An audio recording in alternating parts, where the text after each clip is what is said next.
what I wanted to talk about today, hopefully, was to get into the Merovingian story and talk a little bit about Rennes-le-Château, and also talk about the current royalty of Europe and how it relates to the Merovingians, if there is a relationship, and how the current royalty of Europe places itself within the so-called Judeo-Christian paradigm that Europe has been under since the Roman Catholic Church basically took over the continent.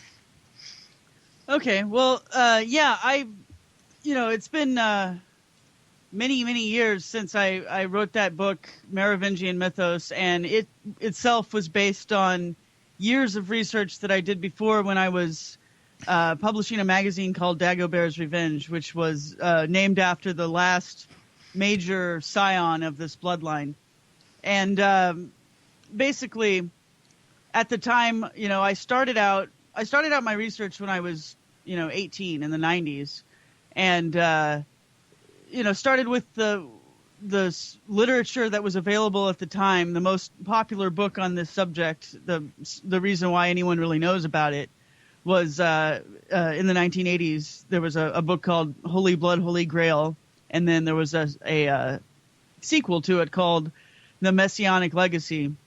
And that's where this idea was laid out first, that you just sort of described, that there was this royal bloodline in France coming from Jesus, and that it had been dethroned at a certain point by the Catholic Church by a conspiracy, and that the scions of this bloodline sort of perpetuated it in secret, and there was a secret society in charge of doing this, which is called the Priory of Sion, or Prieur de Sion in French.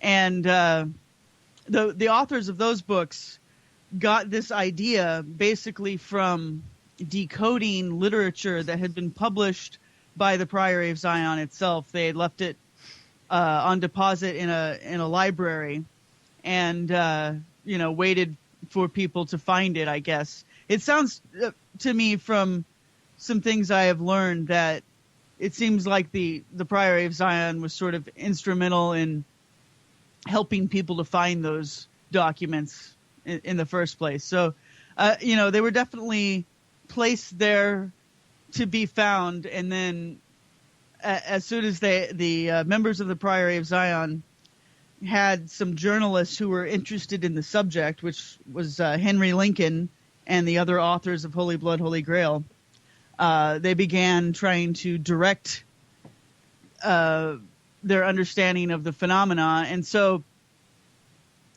basically, the whole idea got started with this organization promoting itself as a representative of this bloodline, the Merovingians, and then these journalists taking that information and coming up with their own interpretation of it. And that's where I came in, and that's what I had to start with when I began my research.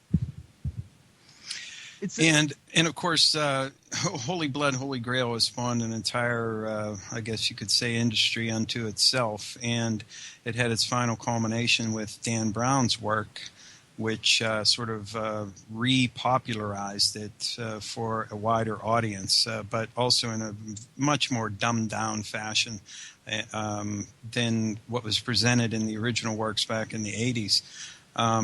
So there was sort of this initial stir created by those books back in the 80s, as you point out. There was a sequel to that as well. And then when Dan Brown came out with his books, there was sort of a reintroduction of this idea. And what amazes me, Tracy, I don't know if it amazes you as much as it amazes me, is like these sort of heretical ideas have been around. And like you say, in the 80s this came out, and I remember it raising quite a fuss at the time. And then when Dan Brown came out with his book, his first book, and he's since written a couple more, this sort of came up again, and it seems like people acted like all surprised all over again, like this was a totally new phenomenon. And this material has been widely available for a long time. Do you think that there's like a a desire for people to disbelieve this because it calls into question some of their ideas of religion and things of this nature? Or do you think it just reflects that people are historically illiterate? Oh, you're talking about the fact that people were unaware that these sort of heresies existed at all. That's really just a result of the type of education that people get in religious matters. People used to learn it in school, and a lot of times now you just really get bits and pieces from your parents and church, and then you'll get a little maybe Bible as literature in school.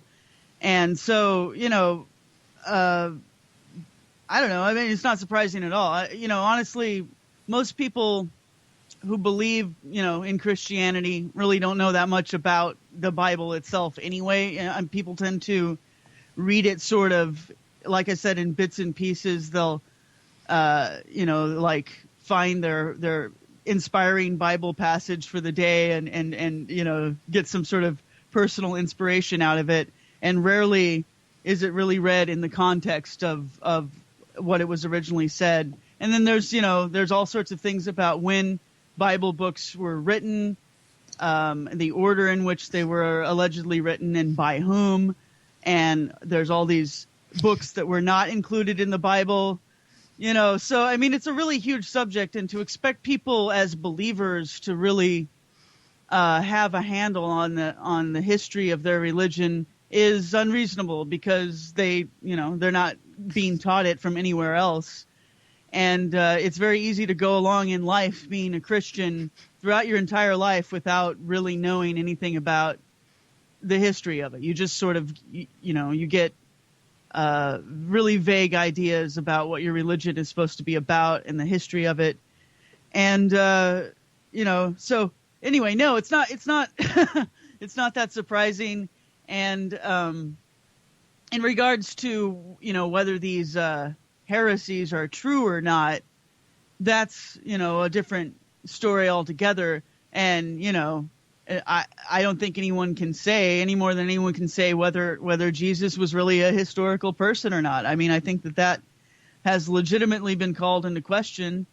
And, so this is just another one of many stories about Jesus. And for that matter, as I discovered in my own research, it's just one of many stories about the Merovingians and about the Holy Grail. So really what my research was, it started out just what I described, taking what the authors of Holy Blood, Holy Grail had come up with and trying to, take it to the next step. Well, what more can we do with this intriguing information? Because when they wrote their book or books, there were many unanswered questions. In fact, more unanswered questions than not. All they really found was a bunch of mysteries, and then they sort of attached their own interpretation to it. And, so there was a lot for me to work with, because there were several things going on here. There was an allegation of a treasure allegedly going to be buried at Rennes-le-Château, which is this village in southern France that's associated with the Merovingians. King Dagobert himself, went there in exile at some point, spent a portion of his life there. And then the idea is that there's some sort of treasure buried at Rennes-le-Château that, at least according to the authors of Holy Blood, Holy Grail, they thought that this treasure would somehow reveal the truth about Jesus and this bloodline. What I found, really looking into what the Priory of Zion themselves what they had said in their own literature, is that it seemed to me like the authors of Holy Blood, Holy Grail really kind of interpreted the mysteries of the Priory of Zion and the treasure of Rennes-le-Château and all of these myths, really, and legends to be about the bloodline of Mary Magdalene and Jesus. And they kind of excluded all of the other hints about what it might be about, or that it might be a larger subject. And which is totally understandable, again, because it's so very difficult to write a book and much less market it. If you don't narrow it down a little bit, you've got to pick something and go with it. And so they basically went with that theory. And the Priory of Zion, the representatives seem to, all too happy to go along with that, I guess I would say, at least in the beginning. And so, excuse me, all you really have here is you have a mystery, and you have a secret society that's promoting this mystery, and then you have, journalists and authors trying to, from the outside, figure out what it is. And you've got two kinds of journalists and authors, really. You've got those who sort of are willing to believe that there really is a mystery to be solved here. And then you've got the debunkers. You've got people who think that it's all just nonsense and there's nothing to be seen. And so, I went into it sort of with the assumption that there was something to it. I wanted to be the one to solve the mystery. So I went into it with that assumption. And what I found really is that, yes, there's quite a lot more to the legend of the Merovingians, to the legend of the treasure of Rennes-le-Château, which is definitely to be associated with the Holy Grail. The authors of that book were correct on that mark, that it's being promoted by the people in that region in France who are talking about the legends of their own town. And they're definitely saying, for one thing, yes, it has something to do with the Merovingian bloodline. And for two, it definitely has something to do with the Holy Grail. But I think it's a much bigger story than just the possibility that Jesus and Mary Magdalene had children and that there was a royal bloodline coming from them. That is, in fact, just one of many tales. They all go together, I guess, in what I called, for the purposes of this book, I called it the Merovingian mythos. But really, it's even larger than that. It's the Grail mythos. And, what it really gets into is basically the most, the core legends and mysteries of the Western occult tradition. So everything really that people get into when they get into Rosicrucianism or Freemasonry, and the Knights Templar, which allegedly was, according to the Priory of Zion itself, they said that was their military arm at one point, and it broke off at a certain point. They had a falling out and separated. But I basically found that the Priory of Zion itself is just one of several connected French Masonic groups that are historically connected, or their members are from families that are historically connected to the Knights Templar and to royal bloodlines, and all that does seem to be true. But really, yeah, it's just the Priory of Zion is just one face, one small group of people connected to a larger milieu of basically the occult underground in Western Europe. And, they're part of a tradition that definitely can be traced back through, through the last several hundred years of Western occultism, going all the way back to the Knights Templar. And it may very well be that there is something in Rennes-le-Château that would be significant to people who are interested in those subjects. And so one of the things I did in my research was to try to figure out, well, what is it really about? If it's not just about Jesus and Mary Magdalene, it's about something bigger. Well, what is that? And that's when I started realizing that, for one thing, the sacred bloodline that they talk about, the legends really point to that, it didn't just start becoming sacred with Jesus, that, Jesus himself was a member of a bloodline that was sacred for some reason.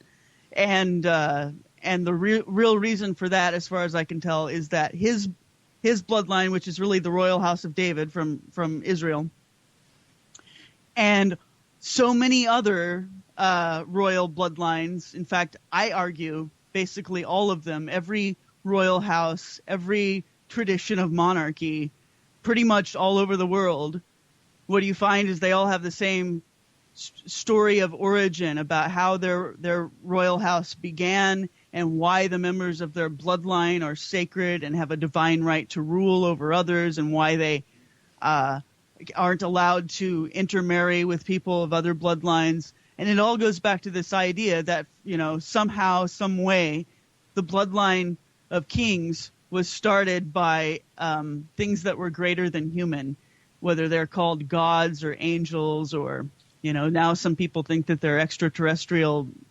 aliens from another planet, but whatever you want to call them, that's kind of one of the big secrets that it seems to me this whole mystery is pointing at. Okay. Well, we can break that apart a little bit into some easier bits to chew upon. And the first one, of course, is the Holy Grail itself. And in history, the Holy Grail has been associated with several different things. One has a sort of pagan meaning, which is sort of like a magical horn of plenty type thing, which can produce basically whatever you desire from it. There is also an alchemical meaning associated with the Holy Grail, which has the Holy Grail being basically synonymous with the Philosopher's Stone, which can transmute various base metals into gold, and possibly also operate in a spiritual sense, which I'm sure we'll have a chance to get into as well, since there's a spiritual aspect to alchemy. And also, finally, the probably most popular and most well-known idea about the Holy Grail is the idea that it is the actual chalice that was used by Jesus to drink from during the Last Supper, that somehow made its way out of the Holy Land and was preserved. And there's a certain, mythological connotation with that. And, of course, the other one that was brought up by the authors of Holy Blood, Holy Grail was that the Holy Grail itself was not a Holy Grail, but was a holy bloodline. So if you want to, maybe you can comment on each of those different ideologies when it comes to the Holy Grail itself. Yeah, well, I think that they're all true, because the thing about myth and the symbols used in myth is that it doesn't have just one meaning, and all of the, usually when you look at a symbol in mythology and you see all of the common interpretations that people have come up with, and usually they're really traditional interpretations. In other words, for generations, people have been interpreting that symbol one way or another, but you'll have different versions of it, and usually what that really means is that all those versions, all those interpretations are correct, and they each are connected to the others. So basically, when you're talking about the idea that it's this pagan cauldron of plenty that can create whatever kind of food you desire, generated out of nothing. And then you also say, oh, by the way, it's also very similar to the alchemist's Philosopher's Stone, which also has the same sort of capabilities attributed to it. Basically, that it can not only turn lead into gold, but it can create anything you want out of the ether. Essentially, it can multiply a substance and 10 times and things of that nature. So the alchemical Philosopher's Stone and the Cauldron of Plenty I see as two expressions really of the same concept. So then you really look at what is the interpretation of the Grail that has the least in common with those things, or supposedly, and it's the interpretation that the authors of Holy Blood, Holy Grail promoted, which is that it's a royal bloodline, because the French and German words that were originally used in these Grail romances were San Graal in German or Sangreal in French, and both of those words could be, it's basically, Grail is sort of a nonsense word unless you interpret it that way. It could be interpreted as meaning royal blood instead of Holy Grail. The French word could be a literal translation that means royal blood. And I think it's a very, a very clever interpretation. When I originally read that book, I thought they were the ones that had come up with that. And then I found subsequently an author that I think that they were probably influenced by, but they didn't mention him for some reason.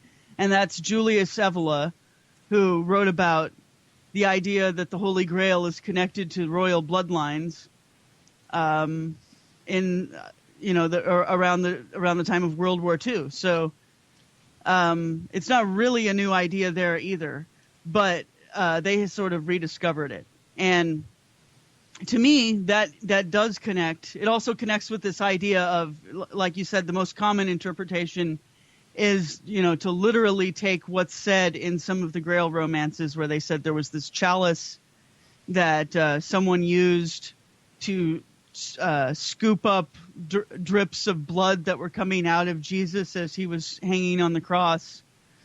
And, that the blood had some sort of sacred power to it. And thus the object was also infused with the sacred power. And then it was passed on from generation to generation.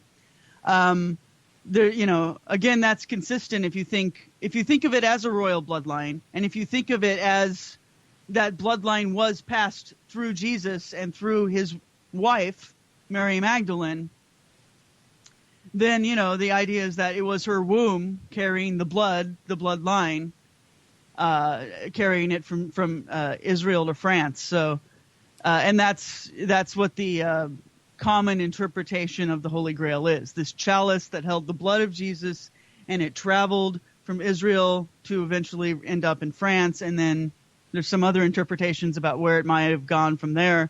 But yeah, that can be seen as a symbol of Mary Magdalene, as her womb being the vessel. But also there are these traditions about these cups that have been passed on from generation to generation. There's several cups that have been presented. One's at Nantios in Wales. There's some others that I can't think of right off the top of my head. But at any rate, if I'm correct about there being this tradition that's basically been passed from generation to generation in different aristocratic families in Europe and in England as well, then it's not that weird to think that the same families might have passed a cup from generation to generation and said, "Oh, this is the Holy Grail cup," and it held the sacred blood the same way that we hold the sacred blood in our bodies. So, yeah, basically what I'm saying is that I think all of these interpretations of the Grail connect to one another. And regarding, how does the idea of the cup of plenty or the Philosopher's Stone connect to the bloodline idea? What it really is the idea that, okay, the Philosopher's Stone is this object that carries with it the power of God's creation, that if you learn how to use the Philosopher's Stone, you can create the same way that God creates. And the idea with the royal bloodline is that this is a bloodline coming from God, that the people that have this blood somehow or another are able to connect with God and sort of channel him, be his representatives on earth in a very direct way, that in a more direct way than other people that don't carry that blood. In modern times, that seems like a weird idea, but certainly for several thousand years of human history, it was considered normal. So that's kind of where I see it as, is the Grail itself can be viewed as this sort of transcendental object that can transform creation and can create something out of nothing, just like God. And then the bloodline, it's almost like the people who are of this bloodline are considered to have a substance just like that in their very own bodies, in their blood, in their DNA. And there are people who are members of this bloodline that write about the traditions of it So, Nicholas DeVere, one of my friends, is one of them. And this is what they say, that, the traditions are that we have the Philosopher's Stone substance, essentially, in our own blood.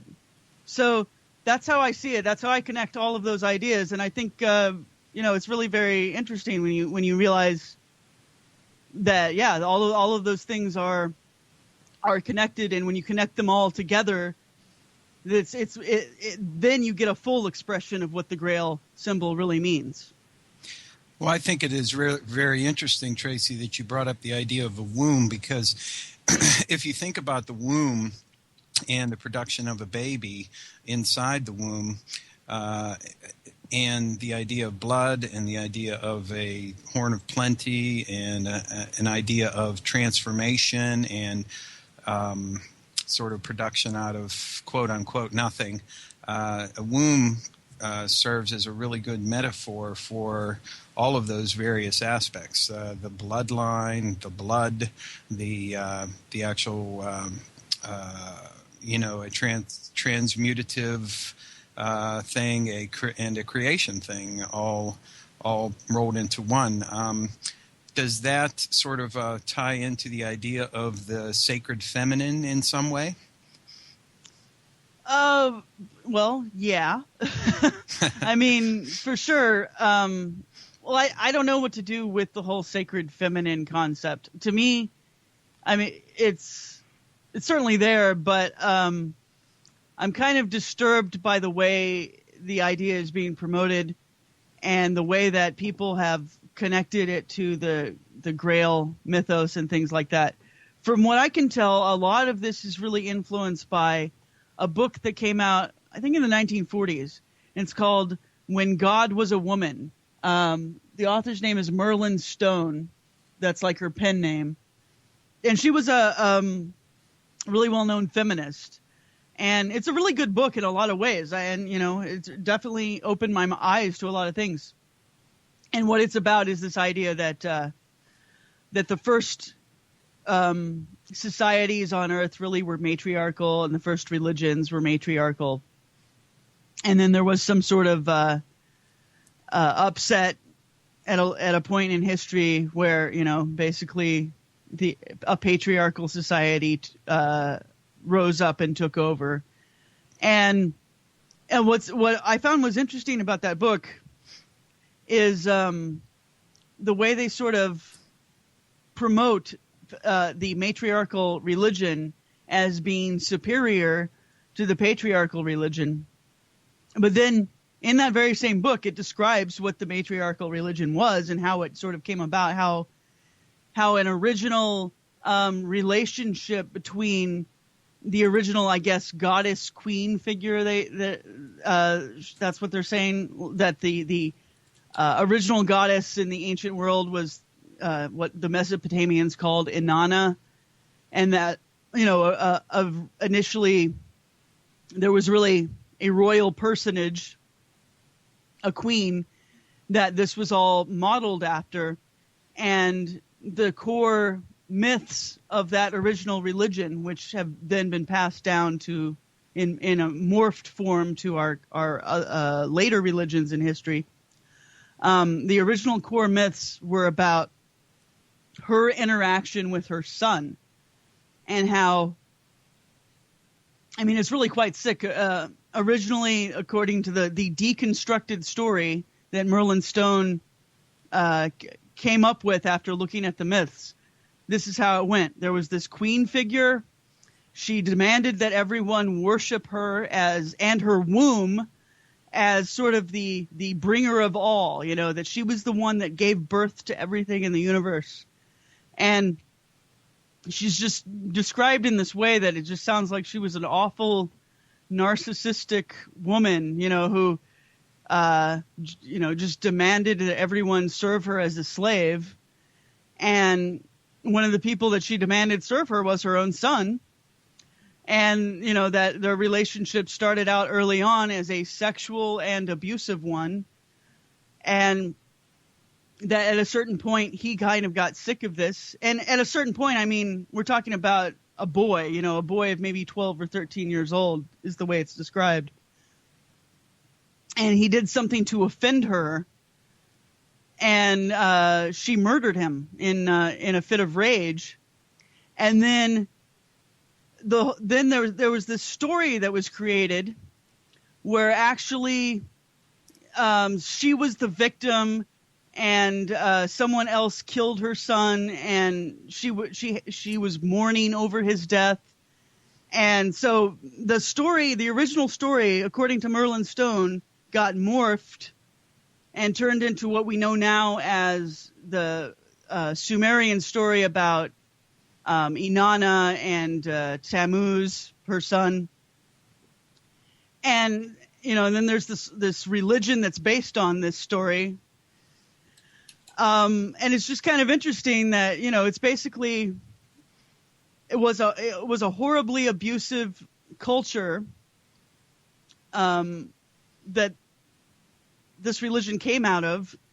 And then we're supposed to believe that when men in this society rose up against this and created their own society, that was a devolution from the original beauty of the goddess religion. So I'm getting a horrible echo on my Skype, and I think maybe we should hang up and reset the call. But just to finish up, basically, that's my interpretation of the whole sacred feminine cult, I guess you would call it. Is they seem to be wanting to bring back a culture that is no better than our own, in my opinion. Okay. Thank you, Tracy. We're going to take our break right now, our first break. I'm speaking with Tracy R. Twyman. You can find her at quintessentialpublications.com. You can also find her at Tracy R. Twyman, or search for Tracy R. Twyman on Google. And you can find her books, her podcasts, and essays that she's written there on her website. And stay tuned. We'll take a short break, and we'll be back again with more on the Merovingian mythos and the Holy Grail. Hello, everybody, and welcome back to the Stench of Truth radio show here on InceptionRadioNetwork.com. I am your host, Ted Torbich, and I am here live every Friday from 7 to 9 p.m. Eastern Time. And my guest this week is Tracy R. Twyman. You can find her at quintessentialpublications.com, or simply do a Google search for Tracy R. Twyman, and you will find her website. She is also affiliated with Liberty Cap Press. She's written many books, essays, and she also does a podcast of her own called Invisible Hand. And this was something that she did a while back. She took a hiatus from, but she is getting back into doing podcasting again. So if you're interested in looking at that, please have a look. She does a really good job. But we have been discussing the Merovingian mythos, and we got on to the idea of the Holy Grail. And right before we went to break, Tracy was telling us about the idea of the matriarchy being sort of the first religious system that humanity fell under. And there's this sort of idea of the backlash against paternalistic religion and patriarchy in general. And that is the idea that the feminine system, the sacred feminine, and the idea of the goddess as being a quote-unquote superior system to that offered by the patriarchy that we are currently under is somehow inherently better. And she was addressing that issue right before we went to break. And Tracy, did you want to comment on that further? Well, sure. I mean, this actually gets into what I've spent in the last couple of years doing more work on. Part of what I've been working on the last couple of years is really decoding a variety of different myths and legends, and including fairy tales and even modern movies, because that's a form of mythology as well. And finding a pattern in there that I don't think very many people have commented on in the past. And I won't get into all of it in this show today, because the book is still yet to come out.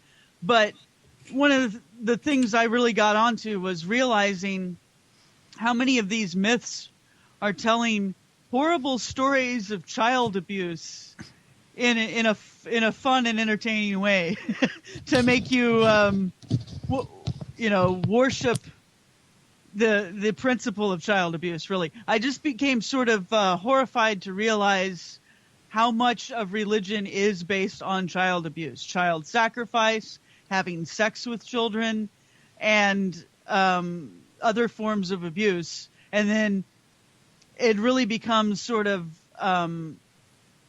I don't know.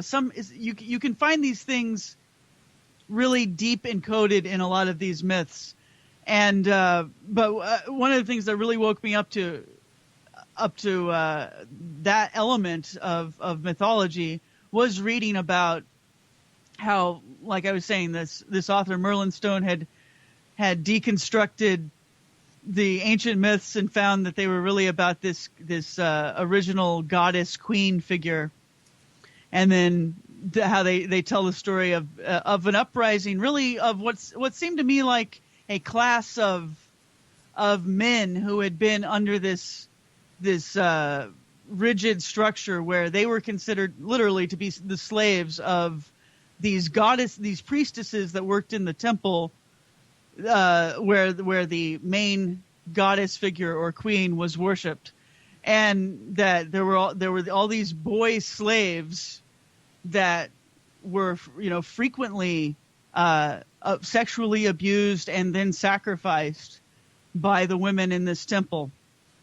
And so yeah, at any rate, I guess I guess I don't want to get into it too much, but the point is that this whole idea of the sacred feminine has really been attached to the Grail mythos in modern times, and to this whole idea of the Priory of Zion and the mystery of Rennes-le-Chateau.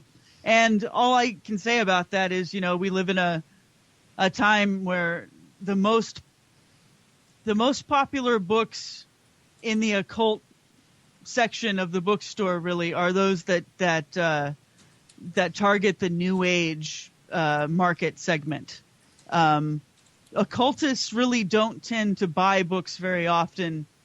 I don't know why that is, but people who are into really hardcore, obscure subject matter, it's a very difficult market to deal with, unless you're pumping out sort of I don't know what you would call it, stuff that's targeted towards the New Age. Stuff that's the New Age is the pop segment of the occult book genre. And a very important part of New Age ideology is this belief in matriarchy and the goddess, and that the way to heal the spiritual imbalances, I guess, as they perceive it in the modern world, is to get back to the matriarchy. And yeah, it seems to me that that's not terribly helpful, for one thing, because it is rooted in the sick religion of child abuse, and for another, because why in modern times, for one thing, I don't think it's terribly healthy to go around worshiping gods. I think it's very interesting to sort of look into mythology and decode it. And I'm certainly not an atheist. I don't go around saying that gods don't exist. But I rather think that it's another level of reality. It's another type of being in the universe. But I haven't seen the evidence yet that we should worship these things. So I don't think we should worship them, whether they're men or women or reptiles or whatever.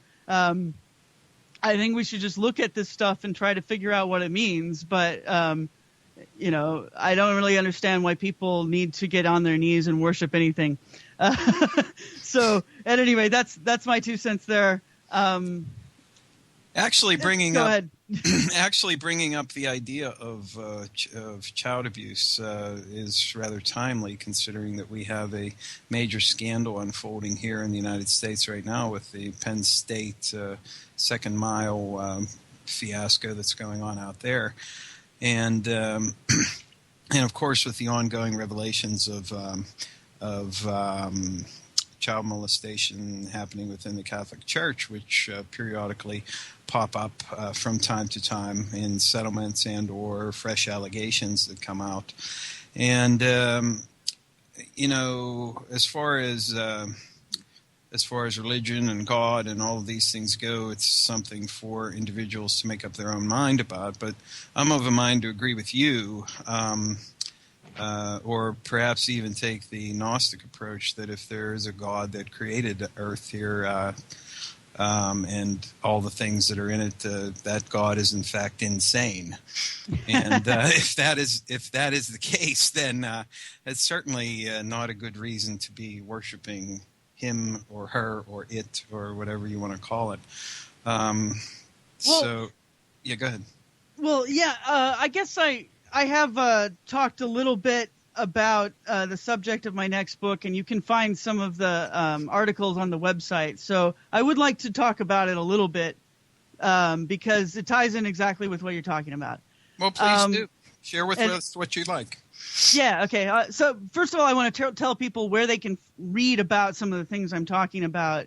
Obviously in my upcoming book, but also you'll find quite a lot of it in Money Grows on the Tree of Knowledge, where I talk about alchemy and how, amongst other things, I'm comparing the economy to the alchemical process. And one of the things I talked about in that book is how alchemy, really the alchemical process, according to the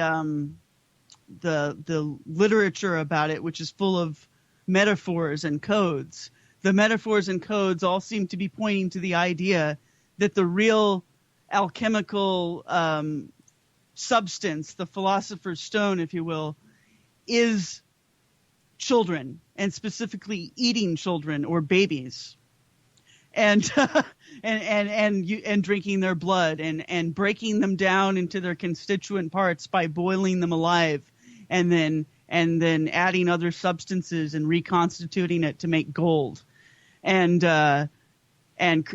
things of that nature. and so in the last year, since that book came out almost a year ago, I've been taking it even further and really saying, okay, well, can I find hints about that in other types of mythology besides alchemy? And, that really just sort of blew the door open. And what I've come to now really is what I'm writing about is a reinterpretation of, I guess, what Joseph Campbell calls the hero's journey. He talks about the monomyth. He talks about the idea that there's a one story that's being retold in all of these different mythologies throughout the world. And what I find really these stories seem to be saying is that there is another level of reality. There's another universe out there somehow. And there's all these different openings that you can find or create between our world and the next. And then there's all these beings on the other side that are constantly trying to, in the stories, trying to find people and trick them into going into the other side and, to fulfill some sort of cosmic destiny, to find the Holy Grail or whatever. And really what ends up happening, it seems, in a lot of these stories, and sometimes it happens outright, they just say it literally, and sometimes it's said in metaphor, is that the hero is sort of tortured through the process of trying to seek this, boon or magical object. And then he metaphorically meets his mother or father or both and has a confrontation with them, after which he actually dies. He or she actually dies. And then when they come back, Joseph Campbell sees this whole thing as just like a metaphor for coming of age and coming into your manhood and transcending your ego and things of that nature. And I see it as really much more sinister. What it seems to be happening is that it's a story about people being lured to the other side by the gods and then they're basically robbed of their souls. And when they come back, they're not even alive anymore. They're some sort of vampire or zombie being.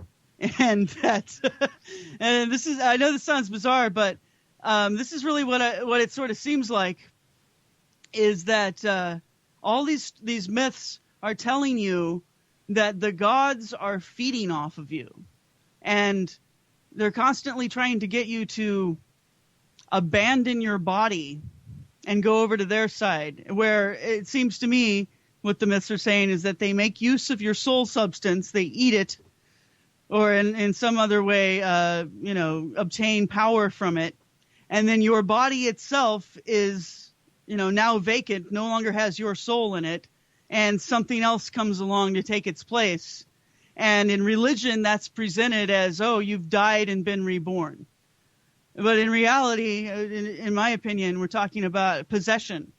And what all of these stories are really telling you, it's sort of the God's way of giving you informed consent, that in some way you've opted into the system and allowed them to feed off of you, feed off of your soul substance and possess your body. And because they told you, they told you in so many different ways. They tell you in all of these myths and legends. There's these warnings about what religion actually is, and what your real place is in the cosmos, and why God really created this universe. And I think that you were talking about the Gnostics. Yeah, that's kind of what the Gnostics were always saying, was that, God was insane and created us as sort of a slave race, and that there's these sort of vampiric reptilian beings feeding off of us and raping us and, just using us for whatever they want. And that, this is, we're kept from realizing this by a veil of illusion. And, I don't, as far as this having any concrete external reality to it, it's very difficult to prove, of course. But my whole point is really to analyze mythology and just say, what are these stories trying to tell us? I don't know if it's true or not, but this seems to be what human beings really fear is the reality of their universe. So, I don't know. This is what I've come up with recently. And I don't know. What do you think? So you think it's a reinterpretation of the actual the hero's journey as represented by Joseph Campbell, and this is the idea. Well, actually, Tracy, you brought up some good points there, and maybe we can give some examples so people can understand. And I think I see where you're coming from, and I do agree with you. And to make it clear. From a Gnostic point of view, the Gnostics believed that the God that created the universe, as it were, was not actually God, but another character called an archon. And the archons were like a sort of they were like an intermediary sort of figure. They're not gods, but they have powers that can make them appear to be gods. Anyway, this leader of the Archons created the universe and basically is insane, and everything that it tries to do is warped and twisted, and that's why the human race is so messed up, and everything is always constantly, in turmoil, and why there's evil in the world and all these other things. But a couple of examples from history that I could give you that would put this in focus for some people who are listening is just to look at the Greek myths. Okay, first of all, you have members of the Greek gods who habitually interfere in the lives of mortals. They habitually come down and rape people and have kids by them in various forms, sometimes goats, sometimes, satyrs or anything of this nature. So you have bestiality, you have rape, you have, this forced imposition on on these people. And there's also this idea that is well represented in mythology, and that is that gods gods may need people to believe in them to have power. And it may not simply be the relationship of that belief to the vitality of the god himself, but there may be some kind of leeching of energy or power, is what you're talking about, either from what we would call our spirit or soul. By the action of our belief, we enter into sort of a contractual relationship with this other being in some way, where they are able to gain something from us that sort of solidifies their presence in our reality.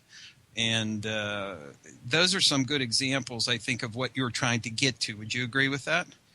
Yeah, for sure. Even if you just watch the Clash of the Titans remake that they did in 2010, they mentioned this idea. And actually, you find it in the 1960s Hercules. You find it in Jason and the Argonauts. They keep repeating this idea. And is exactly what you said. In each one of these movies, there's a scene where, Zeus himself says, basically, we need the humans to believe in us in order for us to be alive. And that's sort of what I've decoded from looking at all these stories about the nature of this other world where the gods live and where we supposedly go when we die. And I think it's connected with the idea that, we go there when we sleep. We astral project and go over there, essentially. And that this is where our sort of inspirations and unconscious desires come from. This other world really doesn't exist in the sense that we consider existence to be. We live in a linear time-space continuum, and this is somehow outside of that. So there's no beginning or end out there. It's both the past and the present. It's what I call pure potentiality.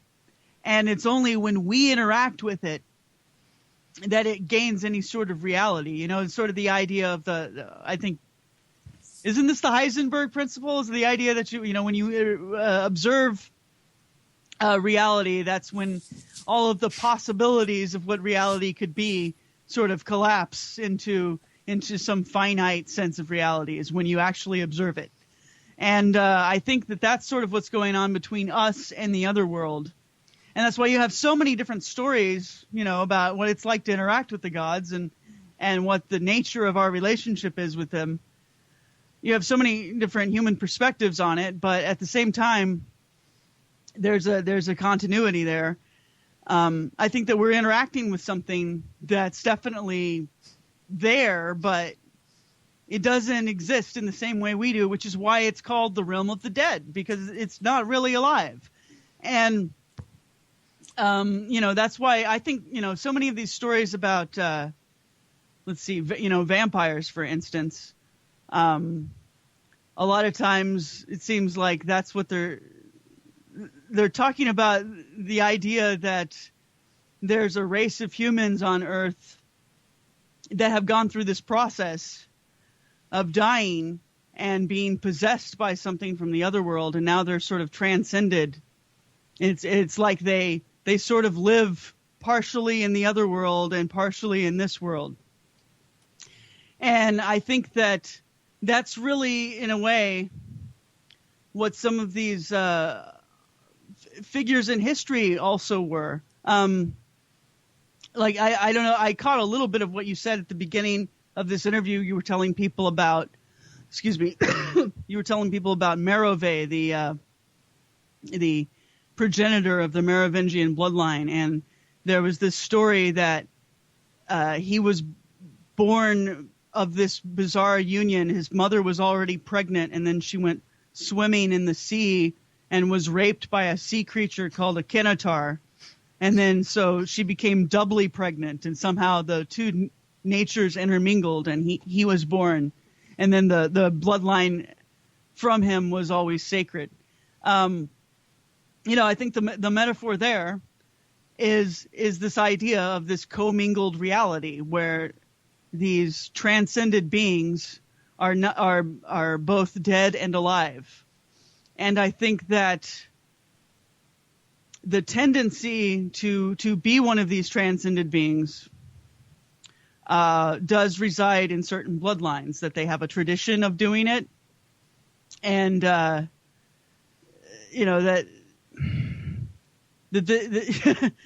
this is kind of why they think that they're above everyone else. It really ties into, in a lot of ways, stuff that I had sort of rejected early on in my years as a researcher. I used to make fun of David Icke all the time. And, I still will. I'll still laugh in David Icke's direction.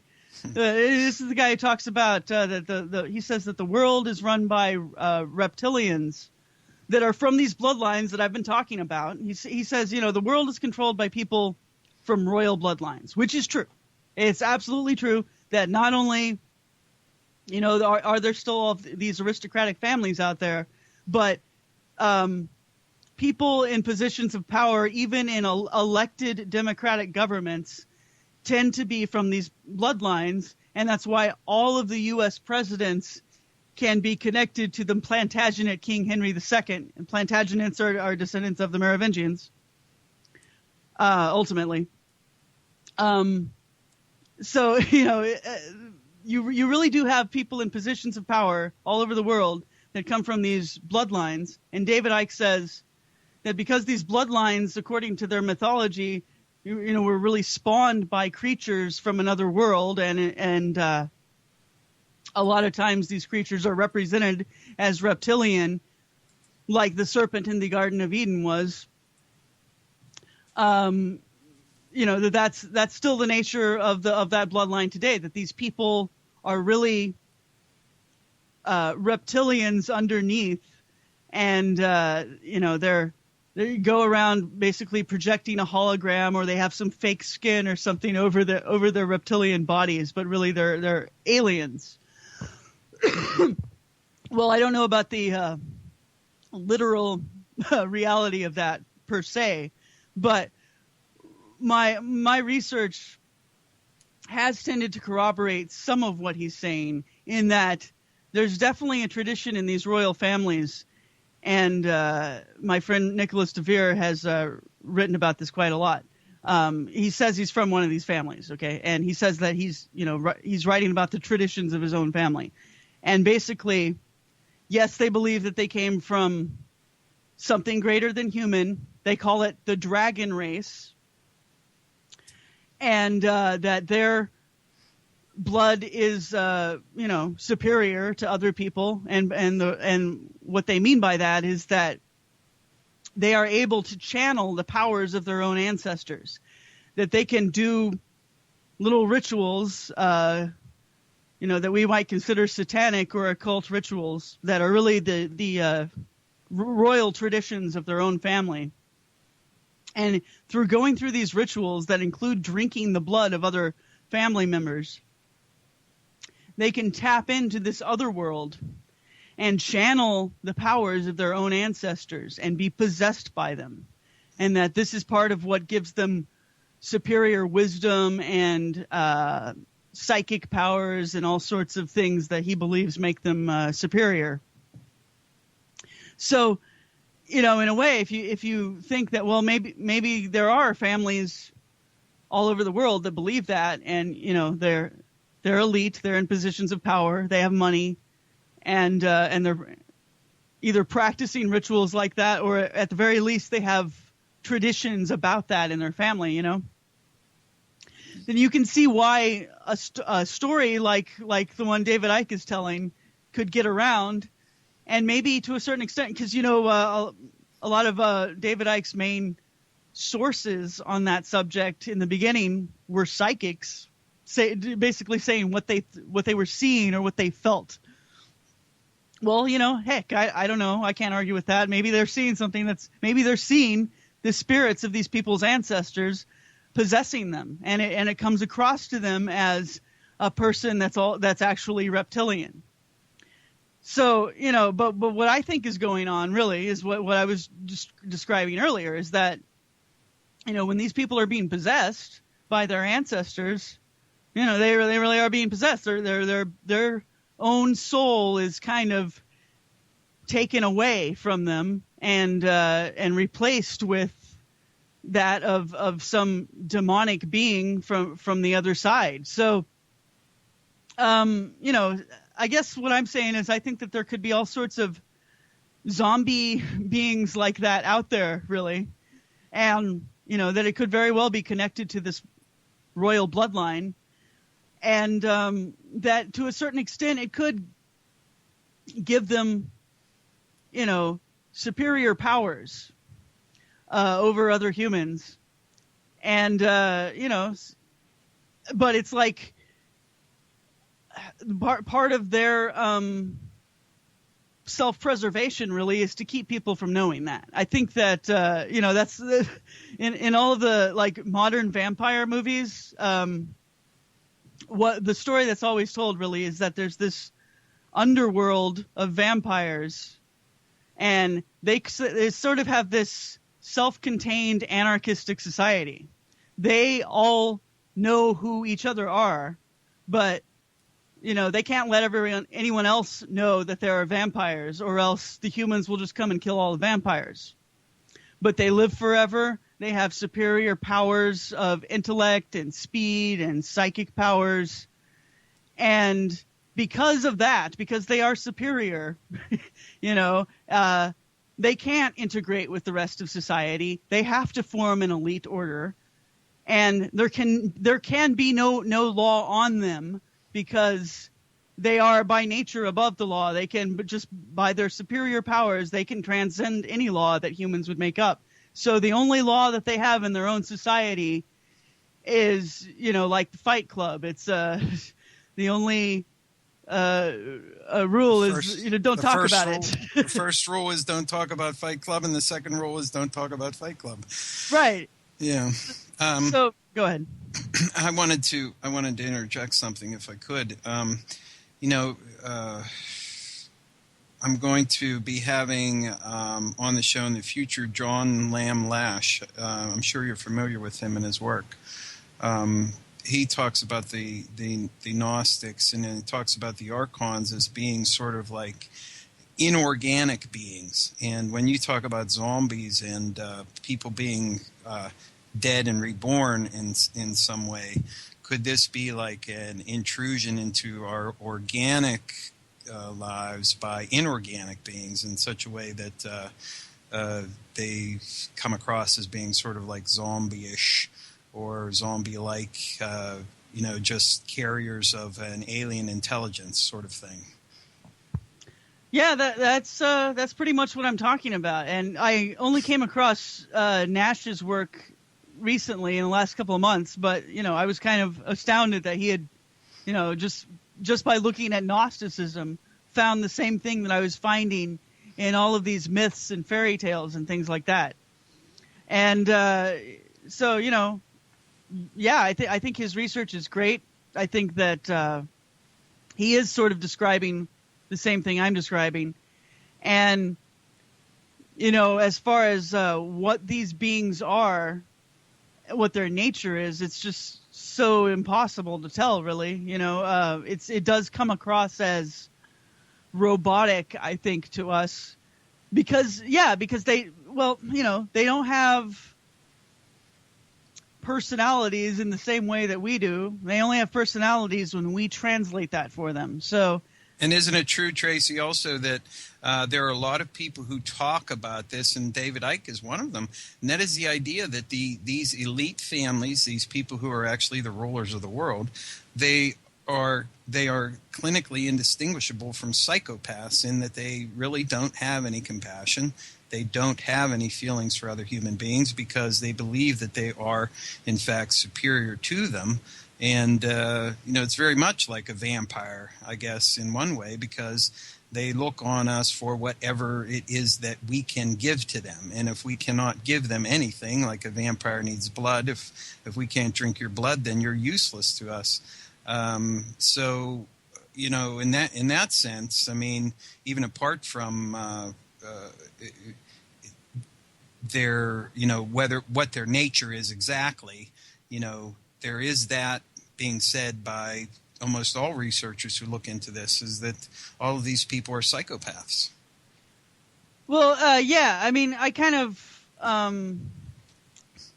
would hesitate to make a blanket statement like that just because, where does that leave you? You're basically saying that there's a race of humans that are inherently evil. And, that's racist, of course, so we shouldn't say that. But at the same time, I understand what you're saying. That, of course, if you have, for one thing, a tradition of that you're superior to the rest of humanity, that's going to give you a certain perspective. For another thing, if you're basically coming from a family where there's intergenerational abuse from a modern mindset, that's going to create all sorts of trauma, when you're a child, and when it becomes intergenerational, when your parents were exposed to extreme trauma as children, and their parents were, for one thing, trauma when you're a very young child actually distorts the way that your neurons interconnect with one another, the way that your brain functions, and as you're passing that down from generation to generation, it just gets worse. You get a certain, actual defect in the brain that you're born with, and as you are exposed to trauma as a young child yourself, then it gets even worse. Then there's another factor, which is inbreeding, and certain things that can cause, including if you have what I was just described as personality defects coming from intergenerational child abuse and things of that nature. Well, if you don't ever diversify the gene pool at all, and you just continue breeding inside the same family, then you're just going to exaggerate those traits of hostility and sexual perversion and things of that nature. So I definitely have found that even the ones that I have met and befriended and who are fellow researchers and, aren't in positions of power and aren't really abusing anyone necessarily, I've still met quite a few people who have these traits of psychosis, basically, where it's very difficult for them to get along with the rest of humanity because they're so mentally different from everyone else. I have a question from the chat room here. If you could elaborate on, is there any connection between what we're talking about here, and does it go back to ancient Egypt, and does ancient Egyptian either religion or hierarchy fit into this scheme somewhere? No, for sure. I mean, they're royal families, royal tradition has the same sort of origin story to it, and they represent royal power as a cobra. That's the spitting cobra is the main central motif inside their crowns. And they had reptilian gods and other types of. I really don't want to narrow it down to just reptilian. I mean, basically they had these gods that were, the origin of their royal bloodline, and were said to have brought all of their culture, all of the arts of civilization to them. But it was also very strict and somewhat abusive culture in the royal palace. And definitely it was abusive to all the slaves that, built the pyramids and everything. But yeah, I mean, they had the same sort of beliefs that the king was Osiris, that he was a literal representation of that god. He was channeling that god. That the king, as a representative of the sun god, that he was actually making the sun rise and set every day. And so any, interference with the perfection of his life would potentially interfere with the natural cycles of the world. And then, of course, at the end of a king's life, he was supposed to go down to the underworld and prove himself worthy of being among the gods. Excuse me. And if he wasn't worthy, then he would be eaten. So anyway, yeah, you see absolutely the same sorts of stories. And the Egyptian royal bloodline ties into so many European bloodlines. Of course, they married in with the Roman political hierarchy, but also, so there's so many I could mention. But one obvious one is the royal families in Ireland, where supposedly there was, well, I'll just say one of the scions of their royal line allegedly intermarried with someone from the Egyptian royal family, and that is supposedly how the Stone of Scone got to Ireland and then eventually to Scotland. Supposedly it came from Egypt.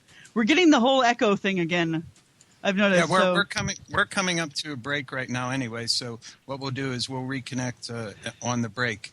But what I wanted to leave you with for you to think about, Tracy, while we go on break is another thing that's come up in a couple of shows that I've done and some research of my own, and that is the idea of this artificial intelligence system that is impinging upon humanity, and how it may be related to all of this as either being like a Valis type thing, as Philip K. Dick talked about, or what Richard Sauder talks about in his alien sort of robotic intelligence impinging on the human world.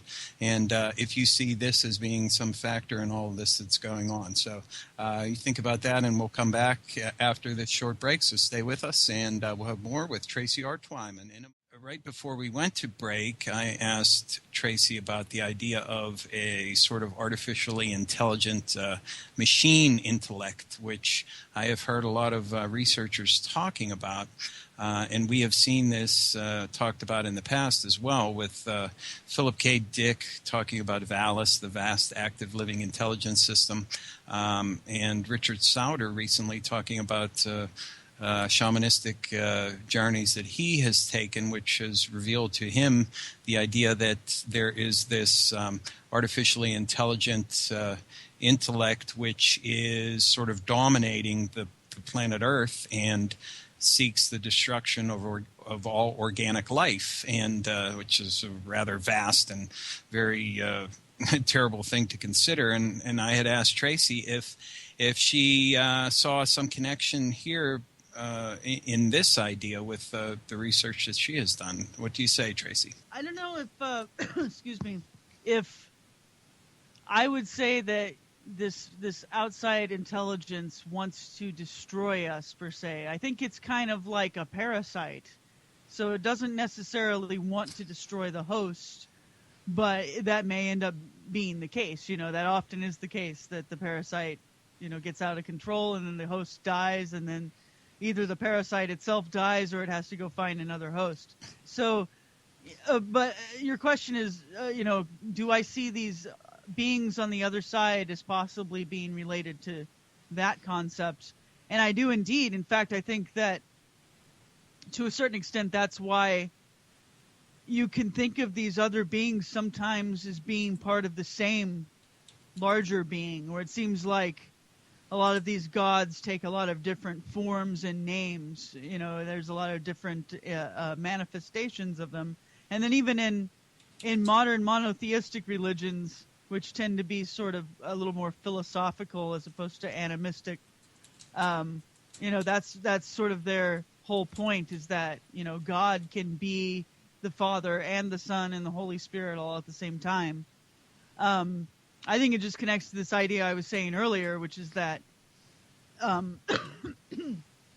outside of our own universe, there's this other world that there's no way to quantify it with our current terminology, because all of our concepts and terminology and ability to perceive things and define it is all based on time and space and the linear progression of time.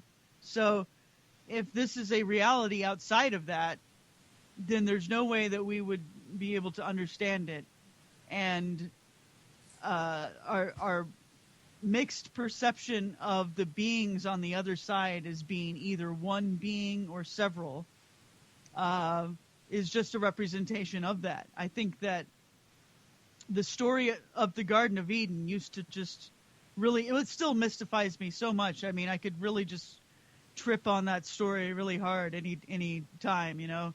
And I'm talking about the one in the Bible itself. It's to me, this is a story of the beginning of time. It's the beginning of our universe, and that's why it's so disjointed. For one thing, the story of the creation of Adam and Eve is told twice, really, and you have to read it over again with this in mind, and you'll see it. The first one is what Rosicrucians and Kabbalists call the creation of Adam and Kadmon. In other words, it says, you know, something like male and female created he them, you know, and he's literally describing a hermaphroditic being. Although, you know, of course, most modern theologians don't think of it that way. In fact, they don't think about it at all. They sort of, it's bizarre. In this book that supposedly was written by the hand of God and is in every way perfect, they actually say that it's just sort of an accident, that it tells the creation of Adam and Eve twice with significant differences in both tellings. But in reality, the first telling is the story of a hermaphroditic being, and the story of it splitting apart, and then the second story is this more familiar story of, you know, that Adam was lonely, and so God took Eve out of his rib, and but you know, it seems to me that what we've really got is sort of two stages of creation, and it's trying to tell in a linear fashion the story of the birth of linear time, you know. So there's no real way of telling that story, which is why it's so confusing. It's basically trying to tell you that at the moment that the hermaphroditic being of Adam and Eve split apart, that's when the universe was created. That's when time started. Something happened all at once where the serpent tempted Eve, and it's really implied that this is sort of a sexual temptation, but it's also a kind of a divine illumination at the same time. It's the temptation to know things as opposed to just being sort of blind and ignorant. So, you know, it could be the emergence from an intelligence of what you're describing, of a, you know, an artificial intelligence that's undifferentiated into time and space. And of course, how does that start? It starts, in my mind, it's telling the description of that time and space started when organic life started. And it's talking about how there had to be a separation of the male and female principle. They had to be able to procreate, and that's why it was basically a sexual act that sparked creation. And it was really when sex and generation, birth and death started, that man and woman came to know good and evil, and we fell from the perfection of the other form of life, I guess, the other undifferentiated universe, and fell down into our own universe. And this, Genesis just keeps trying to tell this story, and it's so confusing. Of course, you could never really tell it. So it tells it, you know, in that one way in the beginning about basically the hermaphroditic being breaking up, and then it tells it a little bit differently. And this is where you get sort of in the second telling, that's when you get the serpent and the fruit and the curse and all of those things. Go ahead. Yeah, I think what's interesting to me, and another aspect to that maybe you might want to touch on, when you talk about the undifferentiated nature of this other realm, whatever it is, and wherever it is, you know, being timeless and sourceless and endless, in some fashion that we can't understand. There also is this idea, like you've pointed out, like that at the beginning of organic life, sort of time started. And if you think about it, really, when you have individuation, that is, you have actual, an individual consciousness, which may in fact be connected to a greater consciousness, which, pervades the entire universe. This is, all high, very sophisticated philosophy, of course, which would take hours to talk about. But just the idea of individuation, the idea that you're an individual, and the idea of generation, and that is the idea of having to reproduce, to make offspring, cannot exist without time. Right. You can't be an individual without time. You cannot reproduce without time being in existence. But inorganic things could exist without time because there is no time factor involved in anything that they do. They just are. Right. Exactly. I mean, what do you think the planet Saturn's perception of time is? Or the gases that are out there in the universe. What do they think about time? They don't. Right. Exactly. So I think that when we're trying to deconstruct these myths and we're trying to say, okay, what is humanity telling us about itself? What are we trying to get at here? Why do we keep telling these stories over and over again?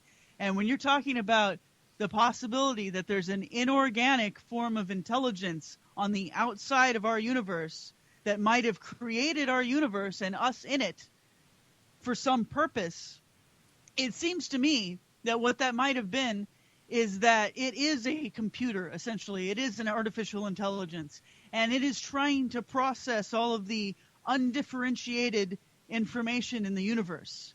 And what it would really like more than anything is someone to help process that information in a linear fashion so that you can separate it out and make it make sense in some way.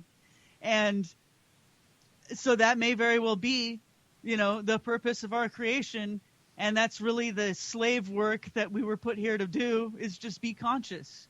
And, it may have gotten perverted over time and taken a lot of different forms, but really that's the real burden I think that ultimately human beings still have to bear, no matter what.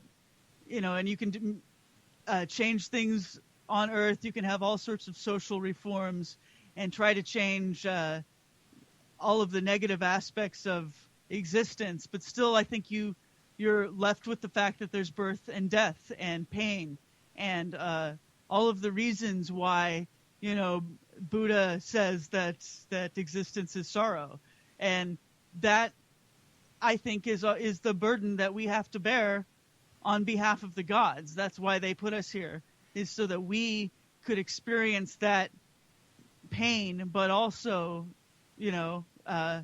that consciousness that they need for whatever reason, because I mean, again, it's impossible for us with our perspective to understand the perspective of the other side, to understand what the mindset is of something that's undifferentiated, vast, omniscient consciousness.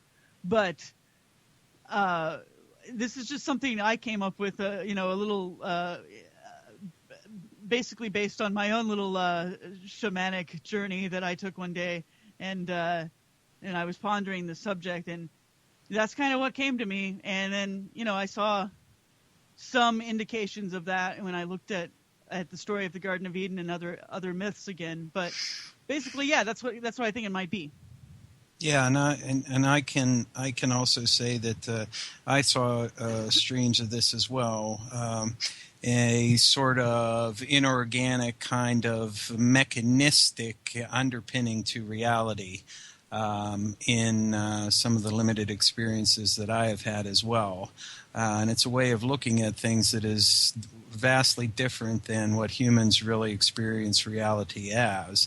And it can certainly be taken in the form of being either robotic or computer-driven, almost like what some people say reality is being a hologram, that the universe is really just a hologram, and that it's kind of a virtual reality system. In that sense, kind of an organic mirror of the inorganic universe that lives outside of the universe that we inhabit. One other thing that is very important here, I think, is that this actually touches on quite a bit of things. This actually touches on religion, it touches on history, it touches on belief and faith, and also the nature of humans and the nature of the human condition. It touches on intellect and consciousness, but it also has a very strong impact on the idea of the paranormal as well, because what we may be dealing with when we talk about the paranormal is a bleed through from this other area. And what I had been thinking about the other day, because it was actually a rumination that I came up with after looking at a clip on YouTube of the old Cosmos program with Carl Sagan. I don't know if you remember that, Tracy, but that was on PBS back in like the 80s or late 70s, I'm not sure. But Carl Sagan had a show called Cosmos, and in one he talked about flatland. And flatland was two-dimensional, and he talked about how a third-dimensional being would be seen by flatlanders. And it struck me as being a way of looking at how an outside, how something coming through from an outside universe might be perceived by us. Because if you look at paranormal phenomenon, for an example, like what people might see a UFO, people might see a ghost or some other cryptid or something strange and unusual. And oftentimes, like especially with like UFOs and ghosts, you have a UFO might appear to shoot off at fantastic speeds, and a ghost will simply disappear.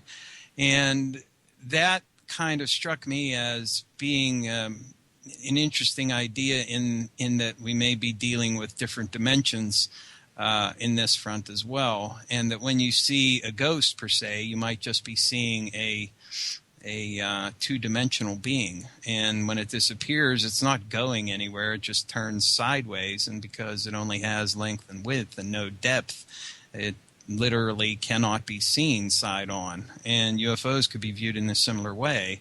That instead of actually speeding off at super fast speed, that maybe it's slowly turning onto its side until it becomes invisible.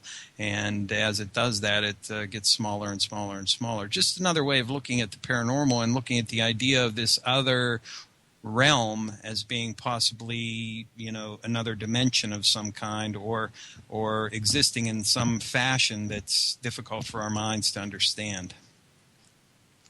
Yeah, it absolutely is another dimension. It's everything that we conceive of as being another dimension, and all of these stories that I haven't enumerated too many examples, because I think for one thing, it's going to be in the upcoming book. You can also find a lot of articles on my website. If you look at Regnum in Potentia, which is the name of the article series, what that means is kingdom in potential. In Latin. These are the articles that I've written about this subject, where I talk about all of the myths and fairy tales of going into another dimension and interacting with the beings over there.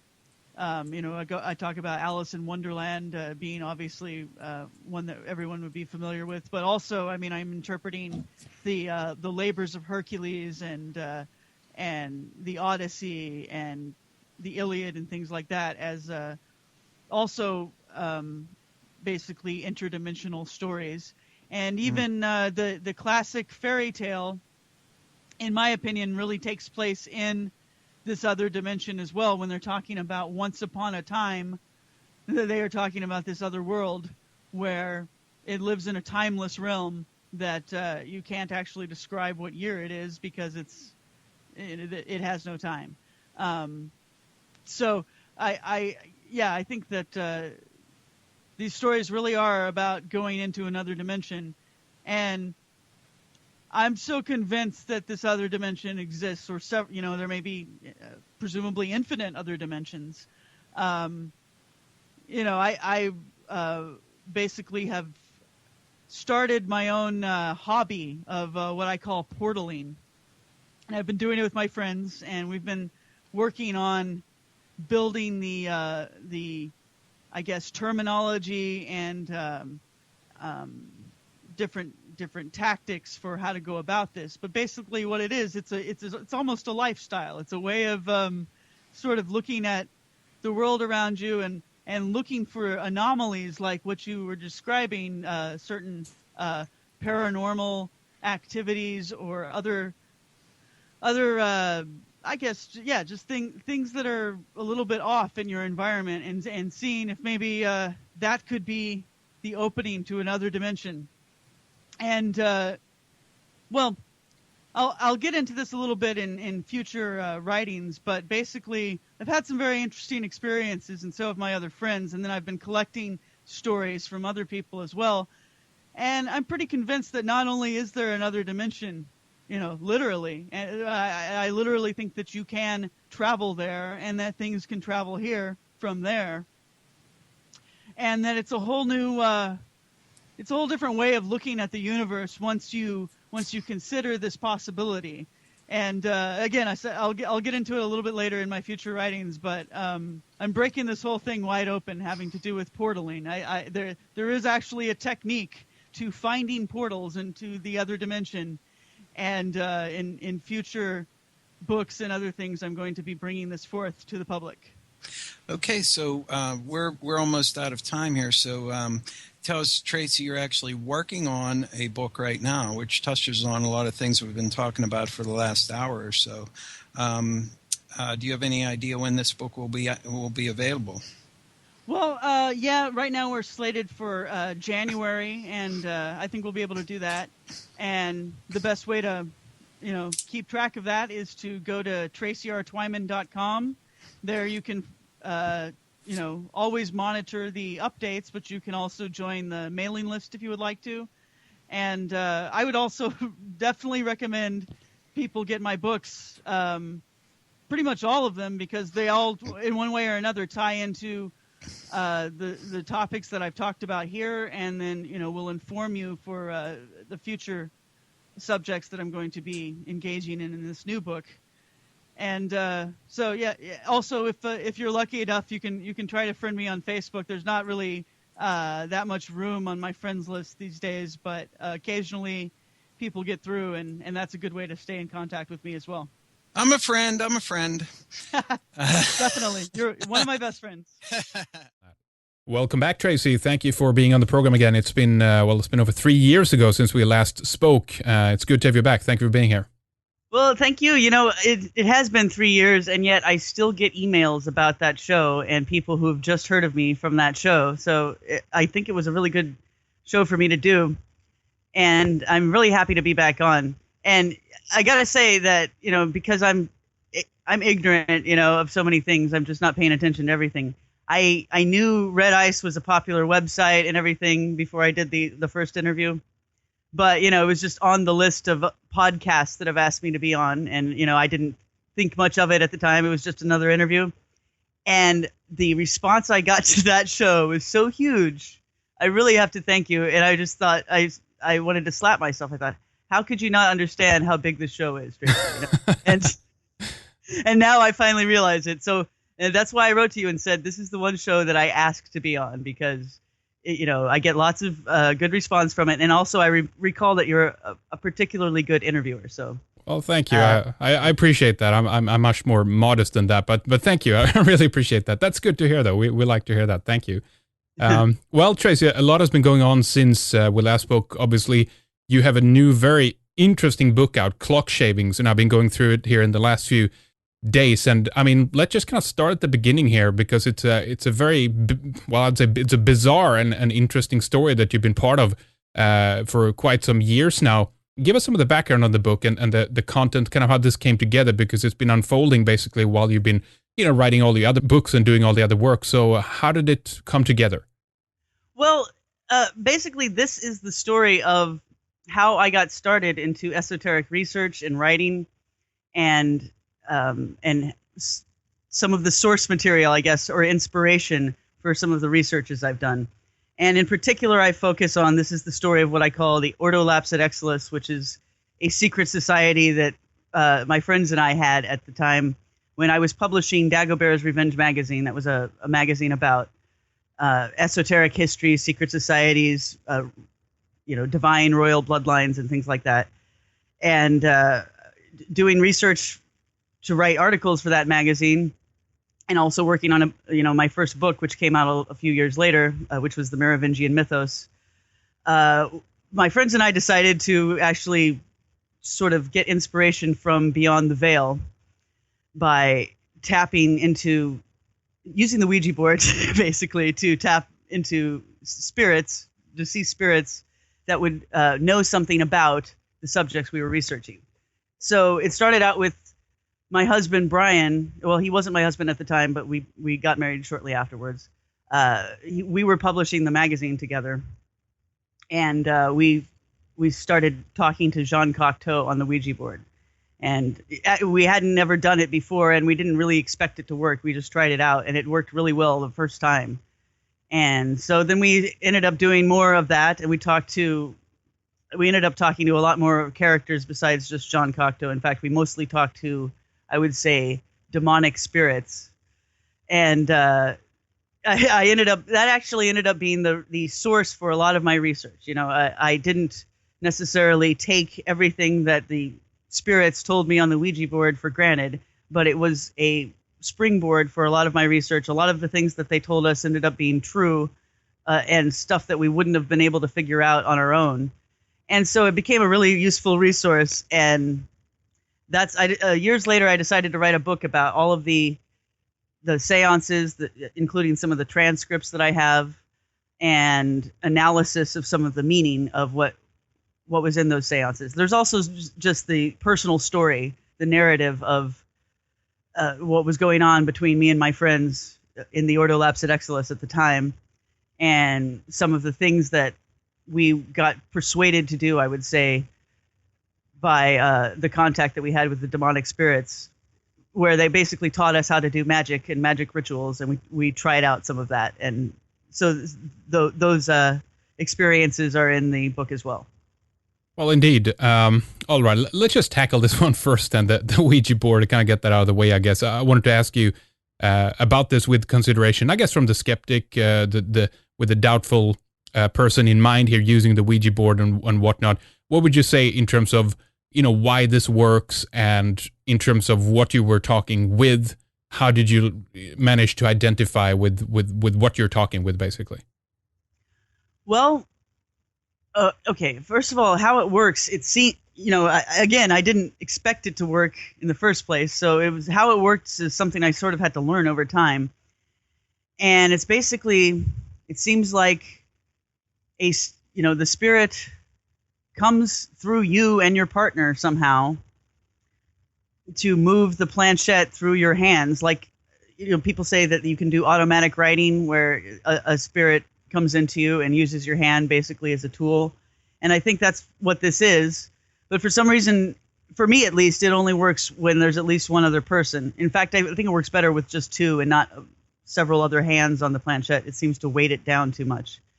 But it seems like, if you can just, for me, it doesn't take much effort. And for some of the partners that I've had, it didn't seem to take a lot of preamble. You just clear your mind a little bit and then put your hands on and start talking. And I just got answers right away. And, you can tell that it's not coming from you, especially when they start spelling out things you don't even know the meaning of, and they spell them out too fast for you to read it in your head. You have to write it down to be able to figure out what they're saying. It's just, to me, it was obvious that I'm getting a message from beyond. And with at least most of the partners I worked with, they felt the same way.